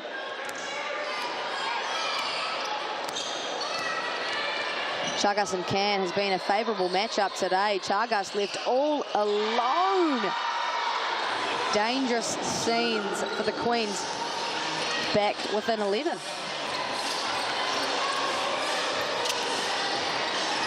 McGoldrick, Forbes, Rynell. Rynell has a look. Back to Brown. Step back. Hayley Rynell doing God's work on the offensive glass. And although there's a lot of physicality in that one, it is a jump ball. So the Pouākai have completely dried up, Sam, here in the second quarter. And the Queens are just slow but surely edging their way back into this game. And Stellerbeck, the captain, active as usual in the passing lane. Someone that just does a bit of everything, Stellerbeck. Averaging almost 8 points, 7 rebounds, almost 4 assists, almost 2 steals, and 1.3 blocks. There she is, right on cue, just too long for teammate Lou Brown, who is the rebounding queen of the league, getting back-to-back offensive rebounds.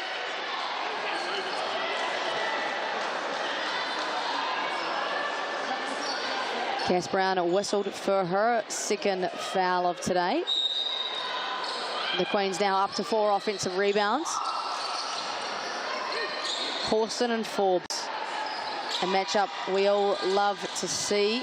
Brown now with the task. Arse left short, and the Pouākai do come up with possession. 4.5 minutes, completely scoreless from a team that could not miss in the first quarter. Can finds the gap, finds McGoldrick. Jordan Horston tips that one out of bounds. Will stay with the Pouākai. Good looks, right? Just can't bury them. Yeah, they're still getting good looks, and you kind of have to just back yourself that they're going to start falling, but it's not easy to do. Cass Brown seals inside. You feel there's a lot of passion coming from both sides. It's very physical today. Both teams are willing to get their hands in passing lanes and probably be a bit more physical than usual. And we're hearing a bit of chat. Yeah, chippy game's a good game though. The players are into it. They're fired up. There's no one's giving half the effort. They're full on. Is that a bit of you back in the day? A bit of chipper? Not quite. That was quiet, very quiet. Kill him with your game, eh? As Mackenzie Forbes has her lunch money stolen, and Jordan Horston says, thank you very much. Back to single digits. You kind of expected that to happen, right? A hot start like that from the Pouākai is very hard to sustain. Yeah, and then once you're up, you feel the pressure once the scoring does dry up. Dry is the word you would 100% use as the spell continues. Hayley Rynell, back rims, 2 shots in a row. It's been 5.5 minutes with no bucket for the Pouākai. Fortunately for them, turned over by the Queens, who still trail by 9, but did trail 35-19 to end the first. I think the zone with Key in the middle of it, I think her size has really been bothering the Pouākai. So I'm interested to see if the Queens stick with her the rest of this quarter and into the second half as well. So many bites of the cherry from beyond the arc, none falling. And again, for the Queen officials, we are going to see a foul call. Tamari Key, her first of the game. Gian Park will give Chagas a break. The Queens definitely amped up, all momentum in their favour. Luckily for Paul Flynn, 2 timeouts in his bag in this second quarter. Didn't use one in the first. Michaela Can finds Hayley on the pocket pass. Back to Can, back to Brown. Can she? No, she can't. Empty possessions aplenty. The Queens are capitalising on all of those. The physicality not stopping anytime soon. McGoldrick on her third now. 2 players on 3 for the Pouākai, and they are the 2 Kiwis that are going to be rotated the most today, Sam. Yeah, and we see Ash coming here probably for Israel in the next sub. Tamari Key using her height to her advantage, does so successfully. Michaela Can whistled for her second foul. Feeling like we might be in for a long one, Sam. Yeah, the way it's going, the Pouākai might be stuck on 35 for a while. But that's good though. We want a close game. Exciting game to end the season for the regular season for the Pouākai at least. Obviously, lots on the line for both teams. The Pouākai with a win today would earn a home semi-final. And you've seen with the Sal's NBL what that means to have the home crowd supporting you. Not sure if you were at the playoff game for the Rams, but what an atmosphere it was. Yeah, Cowles Stadium on any night, it's an awesome atmosphere, but semi-finals, finals, it's twice as good. It's just an awesome place to play. So loud, the fans are right there. You really can't beat it. We love our old gym here in Ōtautahi, and on the flip side for the Queens, a win here could actually put them in a good position going into the game against the Kahu on Sunday. A winnable game for them as well, and they've had 3 losses in a row, so they'll be desperately wanting to get this one done. A lot on the line for both sides here. What do you think the chat is here from Paul Flynn? Do you think it's a tactical adjustment he's going to make, or it's just a little bit of chat around how to do things better? I think it's probably tactical, right? You've seen the zone now for most of this quarter, and you want to find a way to beat it. Otherwise, the Queens just keep playing the whole game, and you're stuck. Felt like they were trying the same thing over and over again and weren't finding success. So we'll see what the whiteboard has produced for the ladies in their black strip. The black strips to be auctioned off on Trade Meet next week. All proceeds donating to the Tipuna Oranga charity. Tamari Key just off on her first free throw from the Chemist Warehouse stripe.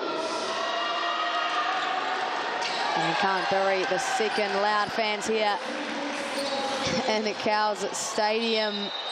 Ball fumbling out of bounds. Michaela Can, a rare mistake from her in transition.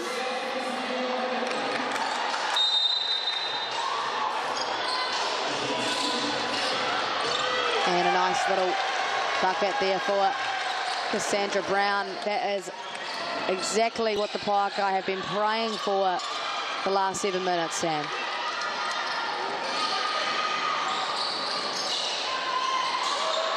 Jordan Horston elevates and buries, and just when Pouākai get one, the Queens get one right back. Cass Brown finds some space and finds a foul. Queens 4th of the quarter. So 2 points on the board in the second quarter, but comparative to the 35 they scored in that first, not what you want. No, it's not great, but you've seen out of that last time out from the Pouākai, a real intentional change of pace. Cam both times off the rebounds, really push the ball on the court and try to find something easy, and when it's got that messy in-between phase. They're playing a very simple but textbook style of basketball in that first quarter. They'll be desperately trying to go back to that, but this defensive activity from the Queens have really messed them up, and now here they are once again operating with such a low shot clock. Cass Brown, though, back-to-back buckets coming alive in the tail end of this second quarter. Gian Park over to Key, to Horston, who's got 8 and can't make it 10. Lou Brown has a knack for the ball. That is offensive rebound at number 5 for Brown alone. Just quietly getting it done. Has had a double-double in all but 1 of her 10 games played this season. Amazing role that she plays in this Queens side. Happy to get her hands dirty and do the work, and then rewarded with a pair of free throws as makes the second. Abby Cabillo waiting at the sub area to check in. Lou Brown buries that back to a single-digit matchup. Cass Brown with the hot hand will take a seat. So will be interesting to see who they go to offensively now. Mackenzie Forbes likes that pull-up just off the front rim. It is all dried up for the Pouākai, and the Queens just feasting. Lou Brown short on that one. Mackenzie Forbes been a lot quieter this quarter. Again, the dry spell continuing. Oh, even the easiest of shots, Sam, they can't convert. Can't buy a bucket at the moment. It seems like 2 different books we're reading. The first quarter, they just couldn't miss. The second quarter, they can't make anything. How unfortunate is that? Luckily for the Pouākai, their defense has been somewhat consistent. They've held the Queens to 30 here, and they're still up 9 with a minute 40 to go. Encouraging signs nonetheless, like you say. Ash Strawbridge looking to go downhill on Stella Beck. Can't make that. Will earn herself a second chance opportunity. Tipped to Hayley Ryan-Nell. I think actually from... We'll call it an assist. Put it down. Accounts in the books, I'm pretty sure. Back to an 11-point lead, the Pouākai, who have just managed to hang on to a decentish lead, but Ji-Yun Park, nice little step back. A very efficient player is Ji-Yun Park. And 15 points a game, 6 rebounds, almost 3 assists, and shooting at 48% from the field on the season. 41-32. Queens could close it to its shortest gap since we tipped off. Ash Strawbridge has a word to say about that. Leading the break is Michaela Can. Calms things down, does the experienced point guard, Abby Cabillo. Up to Rynell. Off-ball screen. The ball is flowing. So is the offense. Mackenzie Forbes. Yes! There it is, Sam. That's what they needed.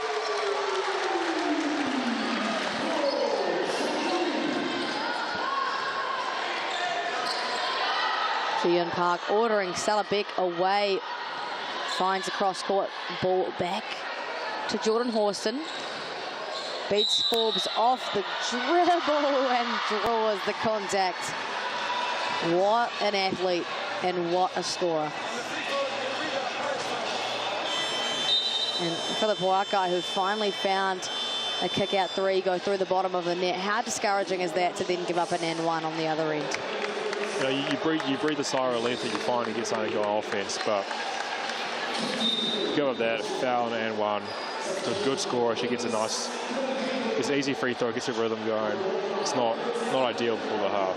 6 seconds left, so you could have a bit more effort and you would have been through the half time. Jordan Horston buries that one up to 11 points now. 2 from 9 from the field, so have forced her into some tough shots at the Pouākai. But getting her going is a dangerous position as we see the BNZ player timeout called by the Pouākai. What a great initiative the BNZ ticket to the big game has been this season. 5,000 tickets to groups around Aotearoa to see Tauihi basketball, inspiring the next generation of hoopers. It's been super exciting to see so many young girls and boys get amongst the crowd here and witness some epic Tauihi basketball. We've seen some monster games here in Cowles Stadium. The last time these guys matched up, the Queens had a 20-point lead in the third quarter that was diminished, and Pouākai got that win done. Let's see what they can do coming out of this BNZ player time out. Times are wasting, and so is that possession.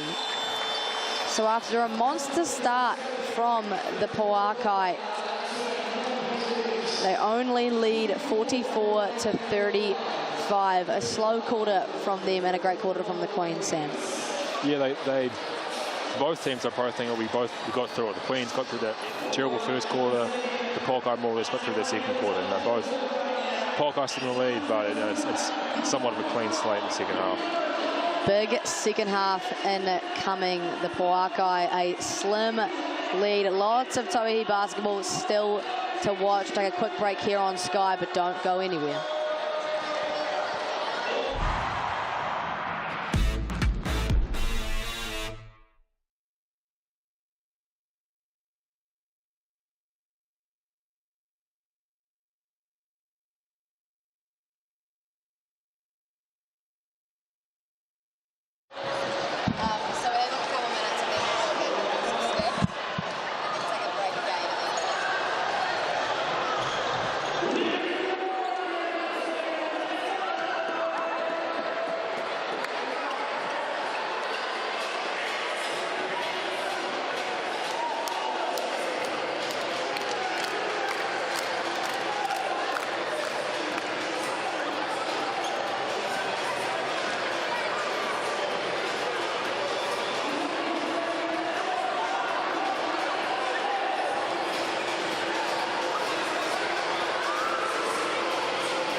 No mai, hoki mai, welcome back here to Cowles Stadium where we're being treated to some fantastic halftime entertainment. Sam, you're not tempted to get out there and give it a go?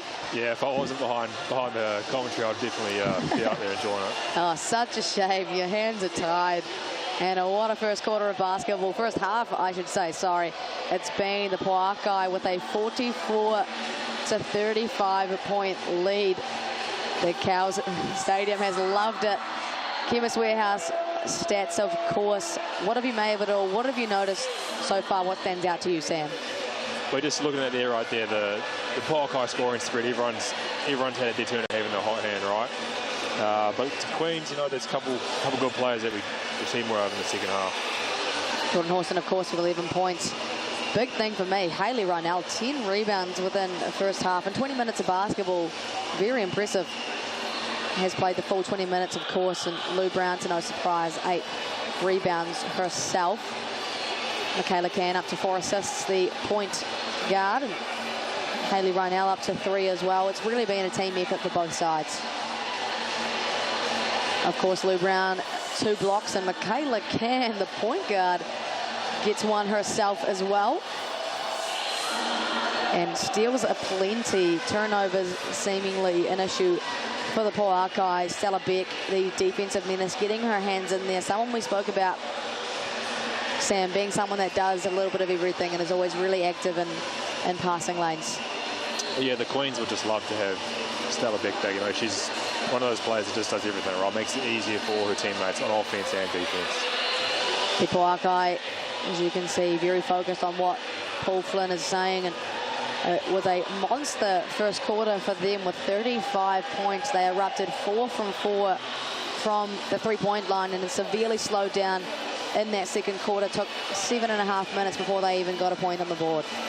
Yeah, they found a little bit of form towards the end, but that was after Key came out of the game. So it'll be interesting to see if the Queens go back to Key and if the Pouākai can figure out that defense. Well, we'll dance our way into another break, but we'll be back shortly for the second half of GJ Gardner Holmes' Tauihi Basketball. The Pouākai lead 44 to 35. See you soon.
Oh my, hoki mai, welcome back here to Cowles Stadium or Tauihi, the Garden City, whatever you may like, putting on a clinic here in GJ Gardner Homes basketball. The crowd right into it here for the hosts. Pouākai leading the Queens 44-35. Get amongst the mix and pick.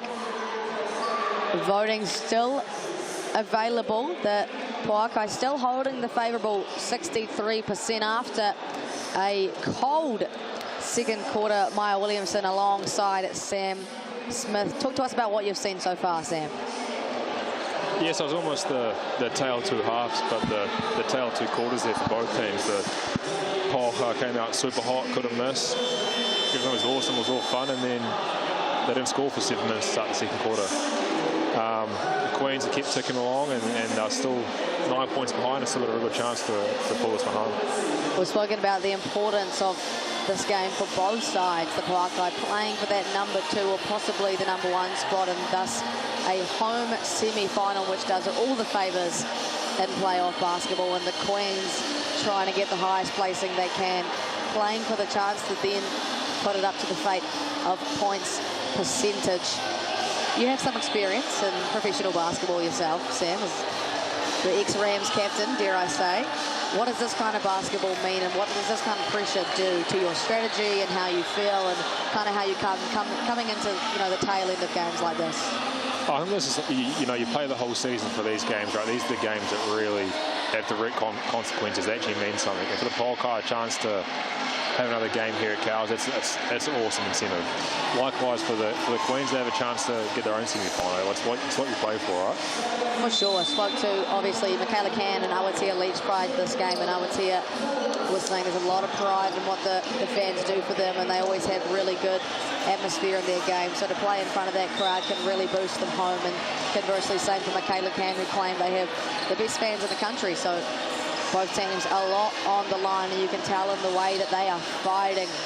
And we have a treat of 2 more quarters of this GJ Gardner Homes at Tauihi Basketball. It is the final season, final round, I apologise, of regular season basketball. And we are underway here in at Cowles Stadium. Queens with the opening possession of the half, way off for Chagas, who claps in frustration, and a good defensive position, you'd say, for the Pouākai. Yeah, good start to the second half, and even from the Queens, there was nice action, bit of movement, just not a great result. The Pouākai severely slows down in their scoring efforts in that second quarter, but still look very capable. Mackenzie Forbes pops it up to Cass Brown, tapped out of bounds, and I think that was the hardest thing in terms of that second quarter, was that they were getting really good looks, and looks that are favourable for all of their scores. Just nothing was dropped. And once you miss one, you miss 2, miss 3, the pressure just builds and builds and builds. So even when you do get good looks, it's not necessarily as easy as you think. They've had a half-time chat and see what they can conjure up here as a miss for Cass Brown early. The Queens with a stop down the other end. 2 empty possessions to begin this second half, sorry. And interesting here, no Rynell for the Pouākai to start the second half. She had a great first half, so I wonder if this is tactical or she may have picked up a small injury or something.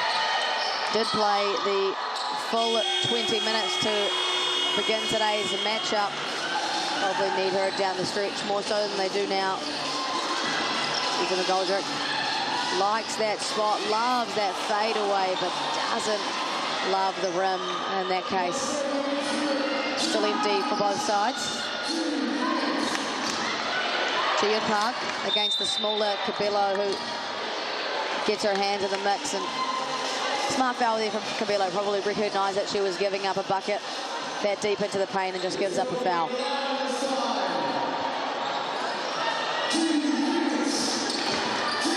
Sideline out of bounds for the Queens. Park to Brown. 3 ball is good. Apologies, foot was on the line. A slight coach killer, and we are back 44-37, the slimmest margin we've seen since the Pouākai got away. Michaela Can, though, steadies the ship. Chagas operating now. Skips it to Horston, inside to Park. And the Pouākai will come away with possession. Mackenzie Forbes off the glass, and the crowd erupting. What a coach killer that is, though, Sam. Yeah, you score and 2 seconds later you're giving up one on the other end. Trading buckets is not going to win basketball games. Forbes now operating, and Paul Flynn erupts in anger as Cass Brown called for the moving screen. And that's her 4th foul of the ball game.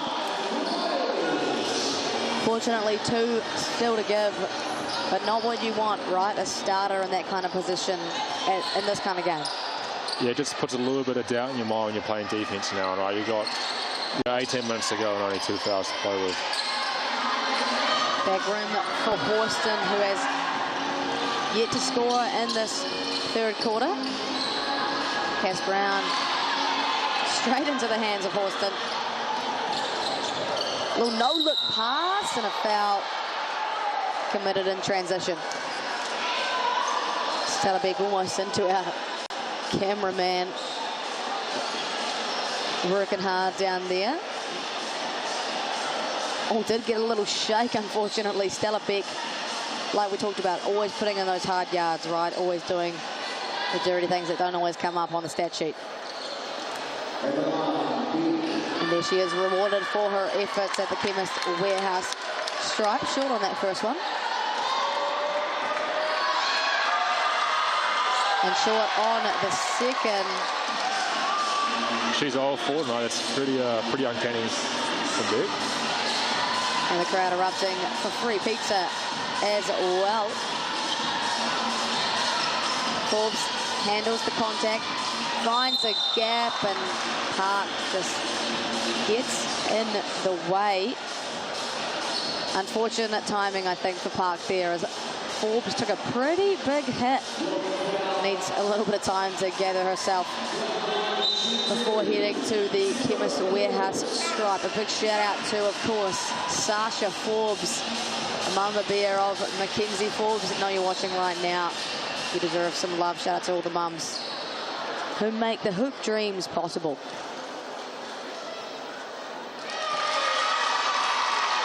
Buries the first, and with that, the crowd gets loud. Back to a 10-point lead. Just feel like the Queens are creeping in, but never doing enough to actually come closer. 50-39 is the lead now. Still 7 minutes to go in this 3rd quarter. Steal.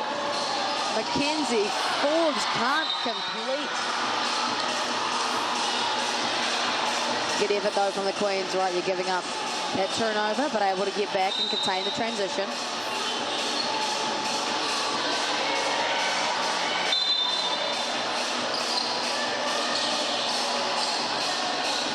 Looks like our coin officials here having a quick chat about what the shot clock should be at.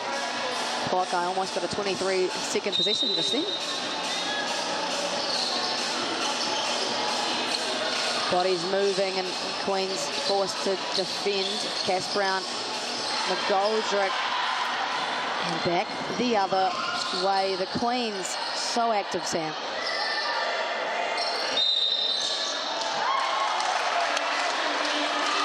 That really hurts there as well. Just the unforced turnover. You're down 11. Just not what you want to see. Turnovers beginning to creep up. Both teams heading to that 10-point mark.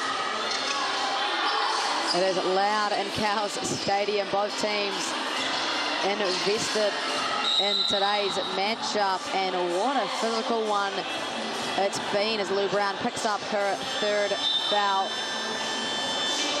I feel like both teams have very much placed an emphasis on their defensive physicality.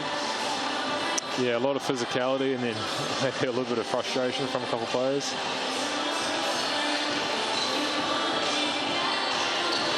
Ball into Rynell. Finds Can, who finds some space and gets to the rim and back to back. Oh. Lou Brown has picked up 3 fouls in the span of 5 seconds. 2 regular fouls and teed up with a little bit of back chat. And she's just jumped to 5 fouls with 16 minutes of basketball left to play. What does that do in a game like this, Sam? Well, she's pretty much sitting until maybe 5 minutes left, I think. She's just taking herself out of the game. I'm sure for a few nice words to the ref.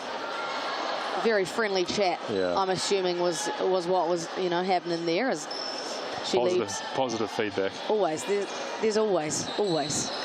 She leaves the game with 8 points and 10 rebounds, 5 of those offensive. Just offers away different presence. Tamari Key, obviously, a significant height advantage, but not the same scoring and rebounding prowess that Lou Brown brings. Kayla Can capitalising on that one opportunity there, 51-39. Aotea to Horston. The ball is fumbled, and it's been a tough night at the office for Horston. Rynell found. Back to McKenzie from the corner. Shows a little hands at the corporate table as well. Pouākai finding a bit of rhythm.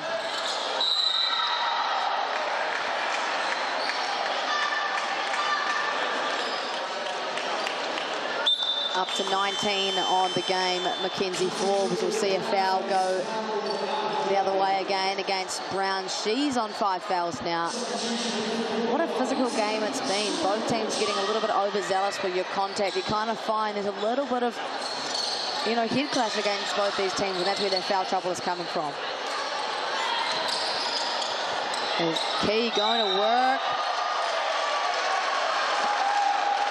Defended impeccably by the shorter Pouākai matchup, and they actually managed to contain the inside presence of Key. Back the other way now with a 15-point lead, the Pouākai. Hayley Rynell likes that midi just off the front.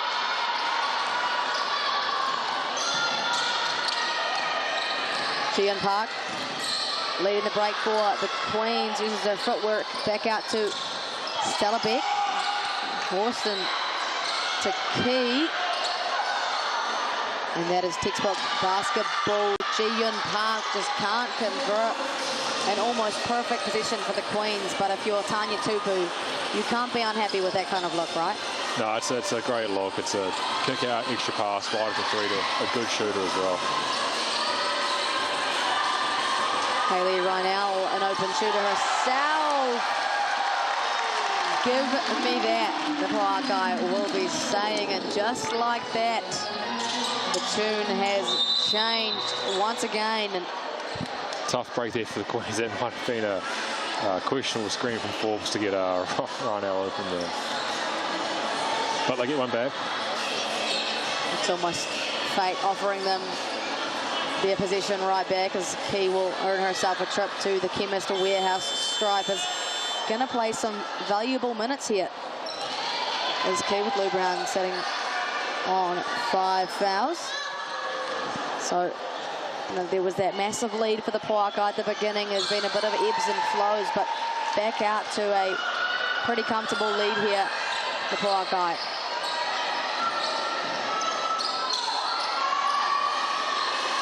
McGoldrick left alone, fires and gets her offensive rebound.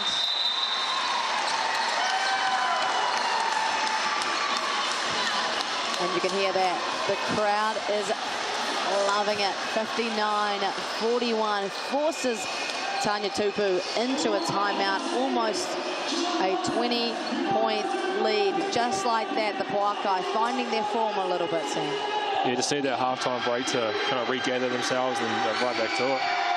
And of course, there'll be some highlights in the highlights show on Tuesday night. Sky Sport, your home sport here in Aotearoa. What do you think the Queens need to do right now? They're trailing significantly.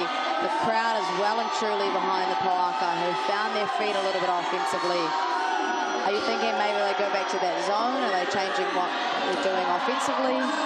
Yeah, I would have liked to see that zone when Key came back and they played a man, which probably isn't her strength. You go into that zone, you use her size, use her length, and it's something that Pouākai really struggled with in that second quarter. So I'd like to see that again, and then maybe just a few less fouls from the Queens. I think offensively as well, we've spoken about it, just really struggling to find that structure, and that's kind of been the tail of the tape for their season, is that they have so much individual talent it can be hard to structure offenses around them. Jordan Horston, no scoring from her this quarter, 3 from 11 from the field, and similarly Ji-Yeon Park kept to 4 points, Chagas kept to 6.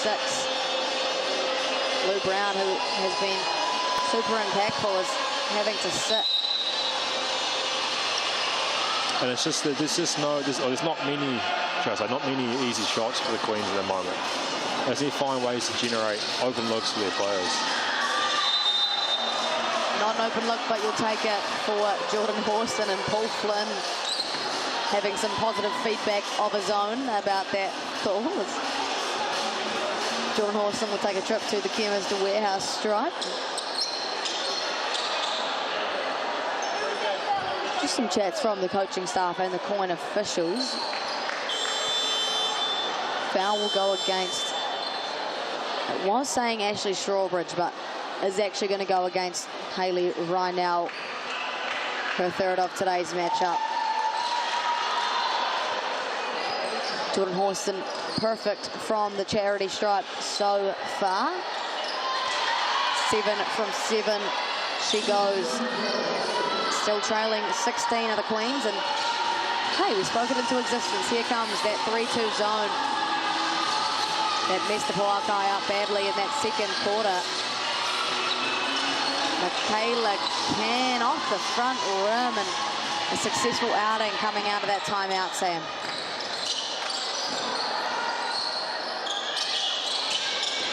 Horston, oh, crafty. Elite scoring from Horston. Jabs, finds a 3-point look. She's been relatively quiet by her standards, so she can get going here. It's a good sign for the Queens. Maybe got a nice pass.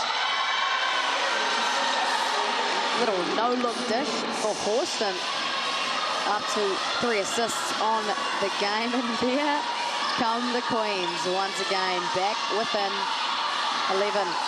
And McGoldrick steadies the ship with a nice little bucket, 61-48. The Queens are willing to really be there or thereabouts and hang around.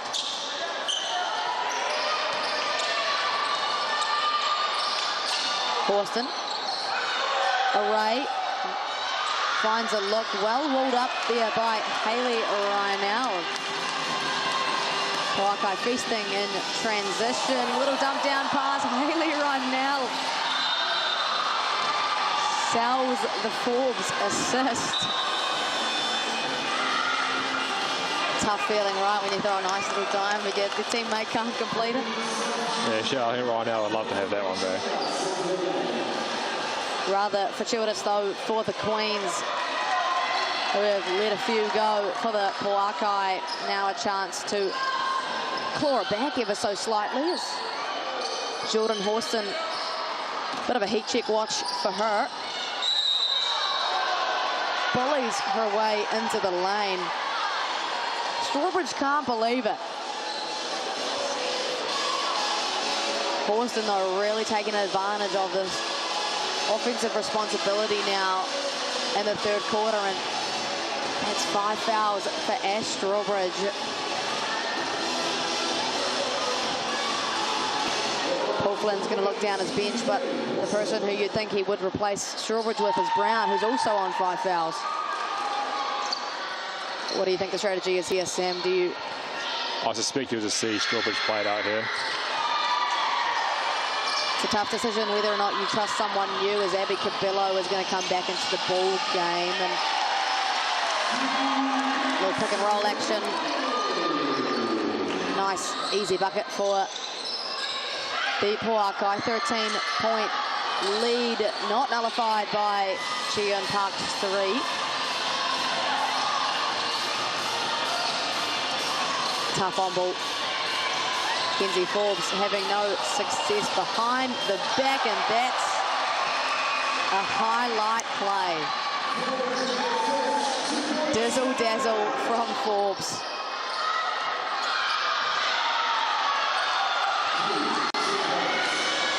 But just what we've seen so far, Tamari Key finds the answer.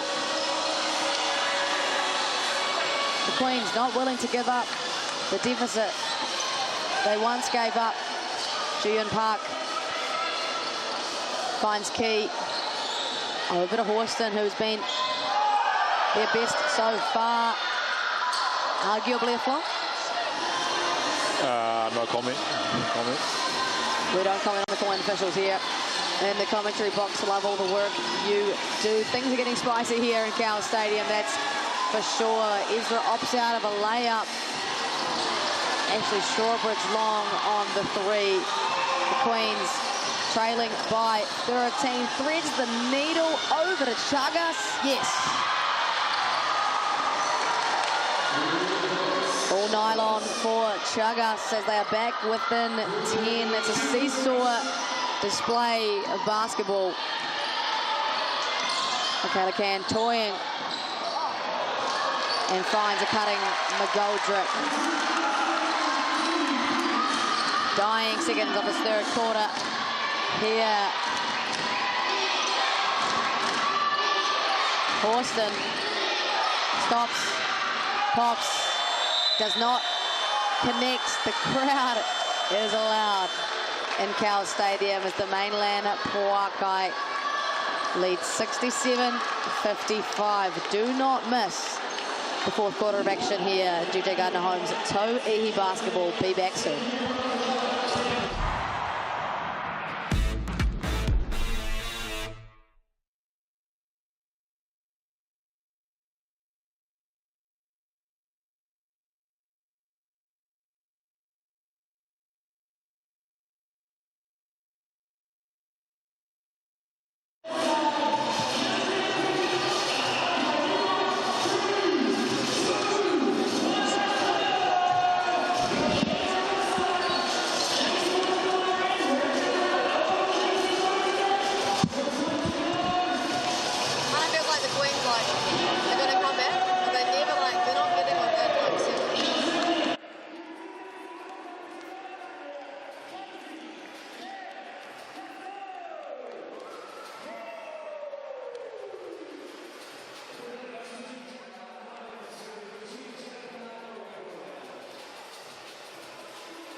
Fourth quarter action here in the Cowles Stadium. Can't ask for much more. Free pizza has been won, but if you're looking to get your hands on some dinner, $30 for the large Nonna pizza.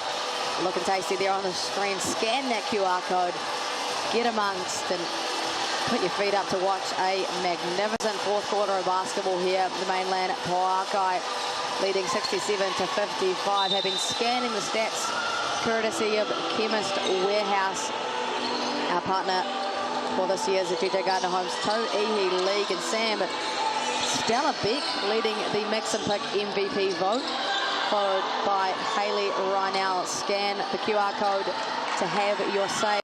What are your thoughts here on the MVP race? I think you got Michaela and Hayley are both having amazing games, both stuffing the stat sheet. Hayley rebounding, assisting and scoring, and then Michaela just doing everything like she always does.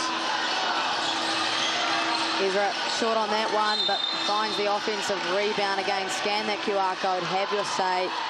We'll see who the mix and pick MVP is a little later on. The Pouākai can't open the fourth quarter with a bucket. They lead 67-55. Ebbs and flows aplenty in the third quarter. We are at the business end home semi-final looming for the Pouākai, or a chance to keep hopes alive for the Queens. And it's going to be that woman there that leads the pack. Jordan Horston attacking on Mackenzie Forbes. How did you like her third quarter? Yeah, she started to get going a little bit there. You know, found a open three, started facilitating, getting her teammates easy looks. I think it's going to be a big load on her this final quarter to get the Queens home. Up to 18 points is Horston. As Ji-Yun Park, a quiet night by her standards, up to 6 points. Now still very efficient as per usual. Cass Brown. Buckets and flexes. Gets the hoop and the harm. A timely one at that. Came off the bench. 5 fouls in hand alongside her. Now 14 points. A chance to make that 15.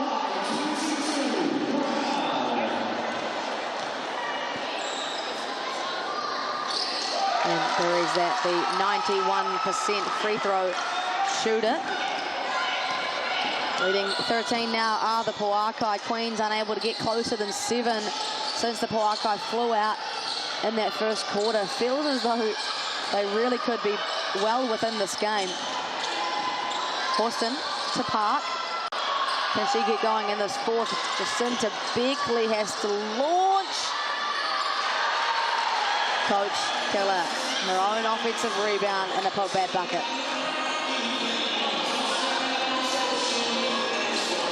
Forbes to Brown, who draws the contact there on Beckley. Been a real team effort tonight for the Pouākai. Mackenzie Forbes, 19 points. Hayley Rynell, 16. Cass Brown, 14. A scoring spread still for Queens, but not at the calibre that the Pouākai have. 18 for Horston. Next up is Key and Brown on 8 apiece. So Lou Brown, interestingly here, Sam, 1 foul to give and on the ball, on the floor with 8 minutes to go. Yeah, they need something though. Down 11, 8 to go, like you say, but they need the best players out there, so take the risk. And the risk it is indeed. Mackenzie Forbes unable to complete the on-ball possession there, has to force a tough shot, and a great defensive position for the Queens. Encouraging for them, they could bring it back to single digits here with a score.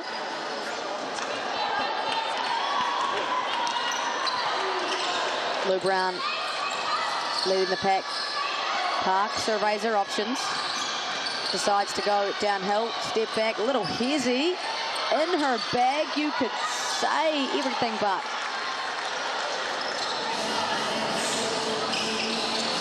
McGoldrick to Brown. Cabello calling for that high on ball. Goldrick will go. Cabello in the lane, found a gap, got the finish to go. Read it like yesterday's paper. Forbes over to Cabello. No transition bucket, but what a defensive play for the Pouākai. Queens just can't get past that 10-point gap, can they? They've been there several times, and every time they get there, the Pouākai come back and get back to a bigger lead. What's it going to take for the Queens, who will be desperate to get back within single digits, well capable of doing so. And Stella Beck, there she is again, getting her hands in the mix. Defending that post-catch front on and disallowing a catch. 5 steals for the captain today. 3 rebounds, 3 assists, 4 points. Her presence really being made known, especially on the defensive end, as Goldrick rims out. And there's that presence of Lou Brown. Ji-Yun Park, patient over to Horston, who can crack 20 on a make, no good. Forbes now, the 2 superstars going against each other, and Forbes coming up victorious in this battle.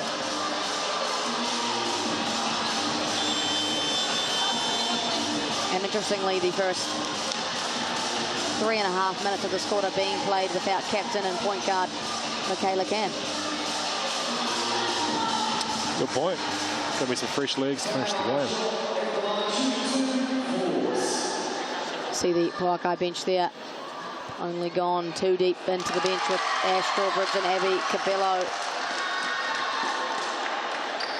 Pretty fresh legs there for the Queens. Similarly,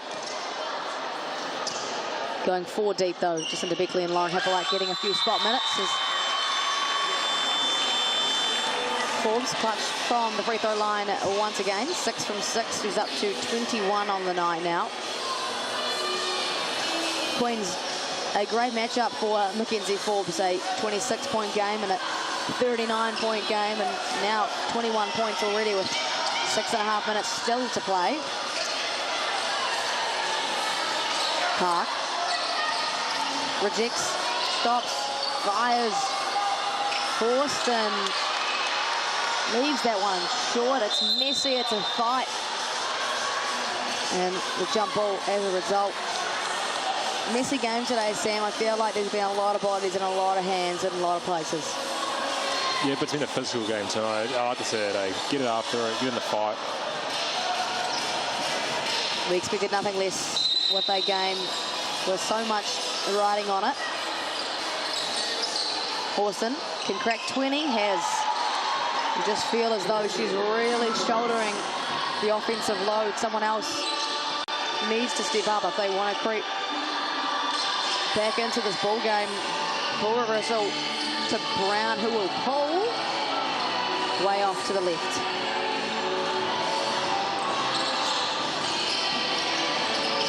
Gian Park to Brown, who will just fire, and rightfully so.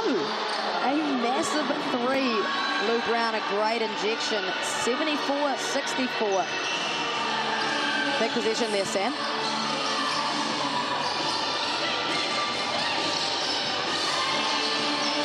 Brown attacks, stuck in the corner, and Awatia Leach will snatch that one right out of the air. A bit of momentum shift in Cowles Stadium here. Ball back to Stella Big, just off to the left. Brown will steady the ship. Cabello just reckless turnovers, up to 18 now. Lou Brown can't go back to back. You feel as though a good bit of momentum here for the Queens, though. Yeah, Pouākai have been a bit sloppy here, a couple of turnovers, and really leaving the door open for the Queens to come back. We've seen this happen before, though, and the Queens just unable to ever really sneak back in where they're making an impact on the Pouākai. Stella Big has been the defensive player of today's matchup. That's 5 steals for her and her second block. Forbes will check back in, and Abby Cabello will join her teammates on the bench as a timeout called by the Pouākai. They lead by 10, 4.5 minutes to go. What do you think the strategy here is from Coach Paul? Yeah, approach is a little bit anxious. You know, you've got a nice lead, but still a bit of time left. You just want to go. The fans you see on your screen, and a spread of scoring among them as well. Of course, Mackenzie Forbes is leading the way, 21 points on 50% from the field, 5 rebounds for her as well. Michaela Can, 8 points, 4 rebounds and 8 assists, dropping dimes alongside Hayley Rynell, 16 points, 13 rebounds and 5 assists alongside 2 blocks. Now that's a stat line.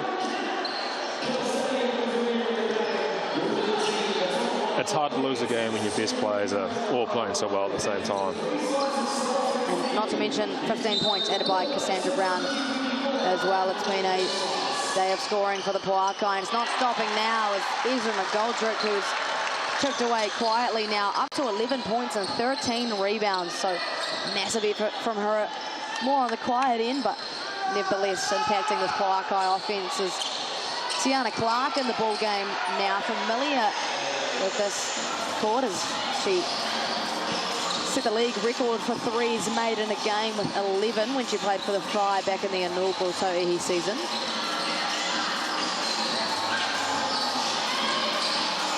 Two-man action there. Ezra to Hayley.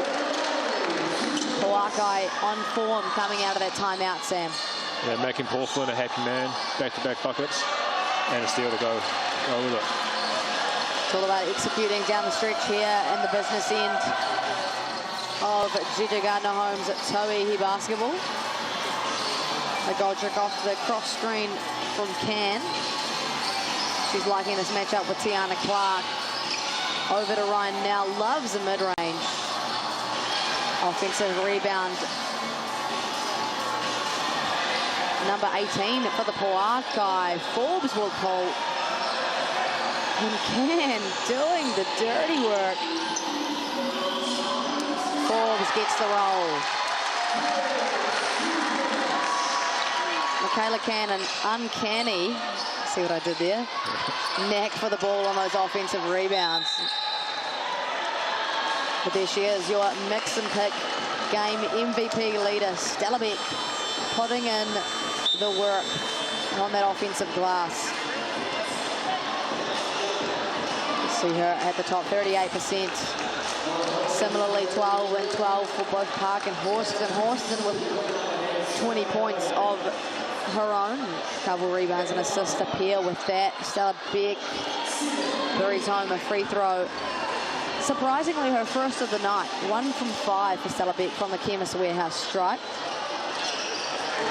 Makes them both in the clutch, though.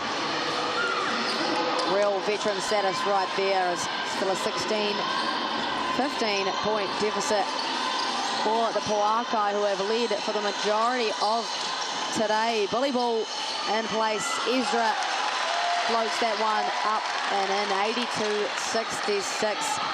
You're kind of feeling that the Pouākai are wanting to stamp this ticket home, Sam, and it's getting closer to being that. Yeah, it must have been a great timeout from Paul Flynn, the Pouākai coach, because the Pouākai scored, I think, 4 in a row and got 4 stops in a row, so can't ask much more than that. For sure, and, you know, it was at that 10-point kind of mark at 4 minutes to go, and although it's not easy to do, it's definitely a surmountable lead, but it feels as though they're putting these final nails in the coffin the way they're executing down the stretch as the Queens are forced into a timeout here, trailing 82-66. And although Stella Beck leads the MVP votes with 40%, you feel as though the Queens need something more out of this timeout. Yeah, and just every second that goes by now is a second that the Queens lose. You're not even really fighting the score anymore, you're fighting the clock. So they need to get a quick stride of this first one and then just try and find some form in the defensive end. You can hear the crowd and you can see the enthusiasm. This is what the Pouākai will play in front of if they win in 2.5 minutes. A home semi-final en route for the Pouākai. That would mean everything to the players, the staff, but also the fans here in Cowles Stadium. The Queens dying to ensure that is not the case as they come out of this timeout, rearing for the last 2.5 minutes. But Sam, we've been treated to some pretty good basketball today. Yeah, it's been an awesome game. I've loved the fight from both teams. The passion sometimes spilling over, but it's been awesome to watch. Expected nothing less from the Pouākai's final regular season game. Of course, the Queens with another opportunity to play against the Kahu on Sunday. That game's going to matter even more if they can't get this one done. Off the back rim for Horston, and the pace, of course, controlled by the veteran Michaela Can. There she is. Again, steal number 6 and points number 7 and 8 for Stella Beck.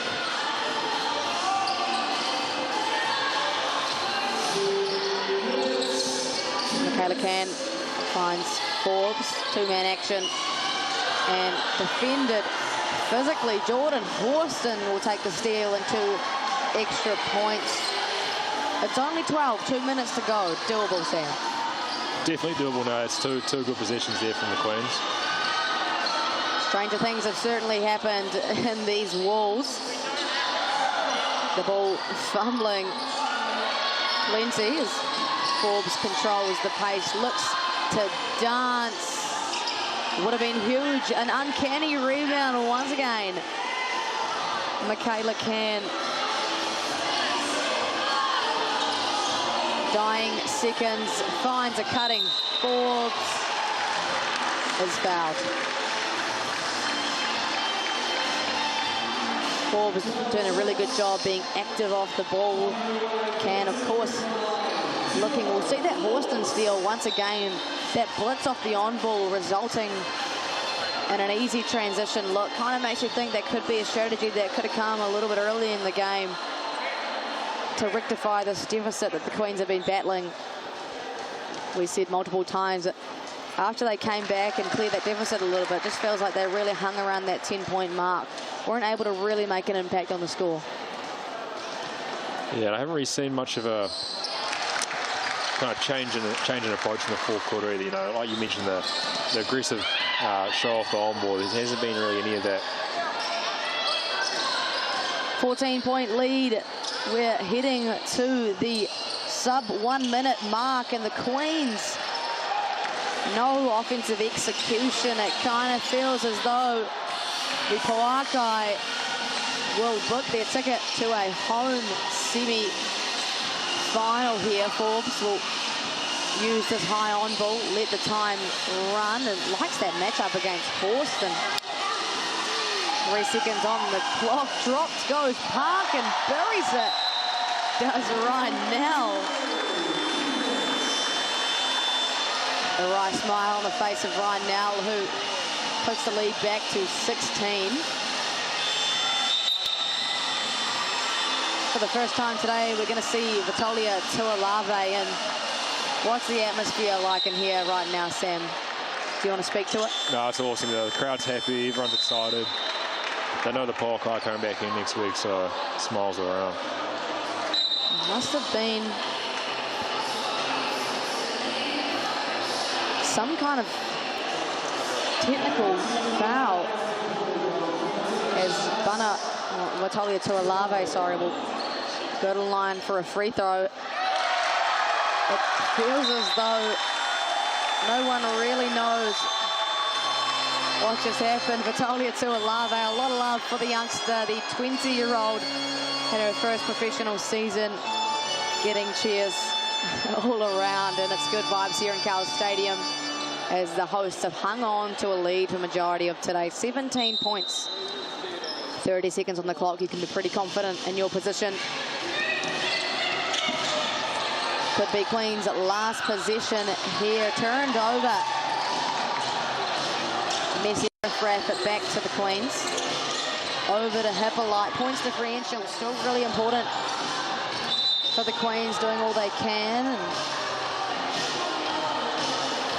And a rebounding foul will go against Tuolave.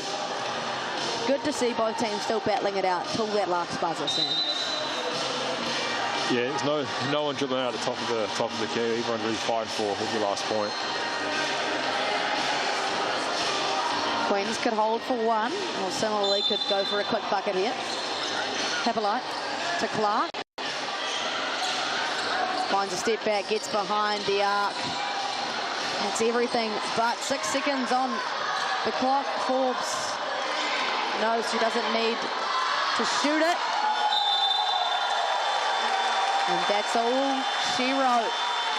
Cowles Stadium gets loud. It's an 87-70 win for the Mainland Pouākai, who have sealed their second place position and a chance at a home semi-final. Hopes not all one and done for the Queens, who have a chance to play against the Kahu on Sunday night.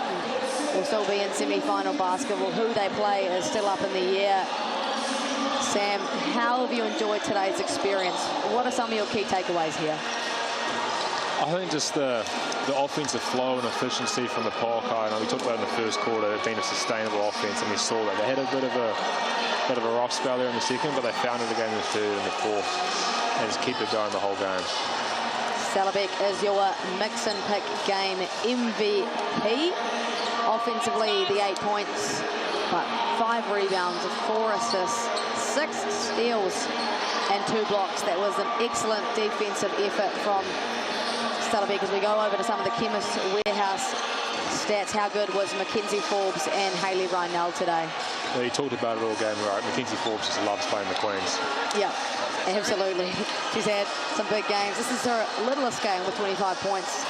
Obviously erupted for a league record of 39 a few weeks ago.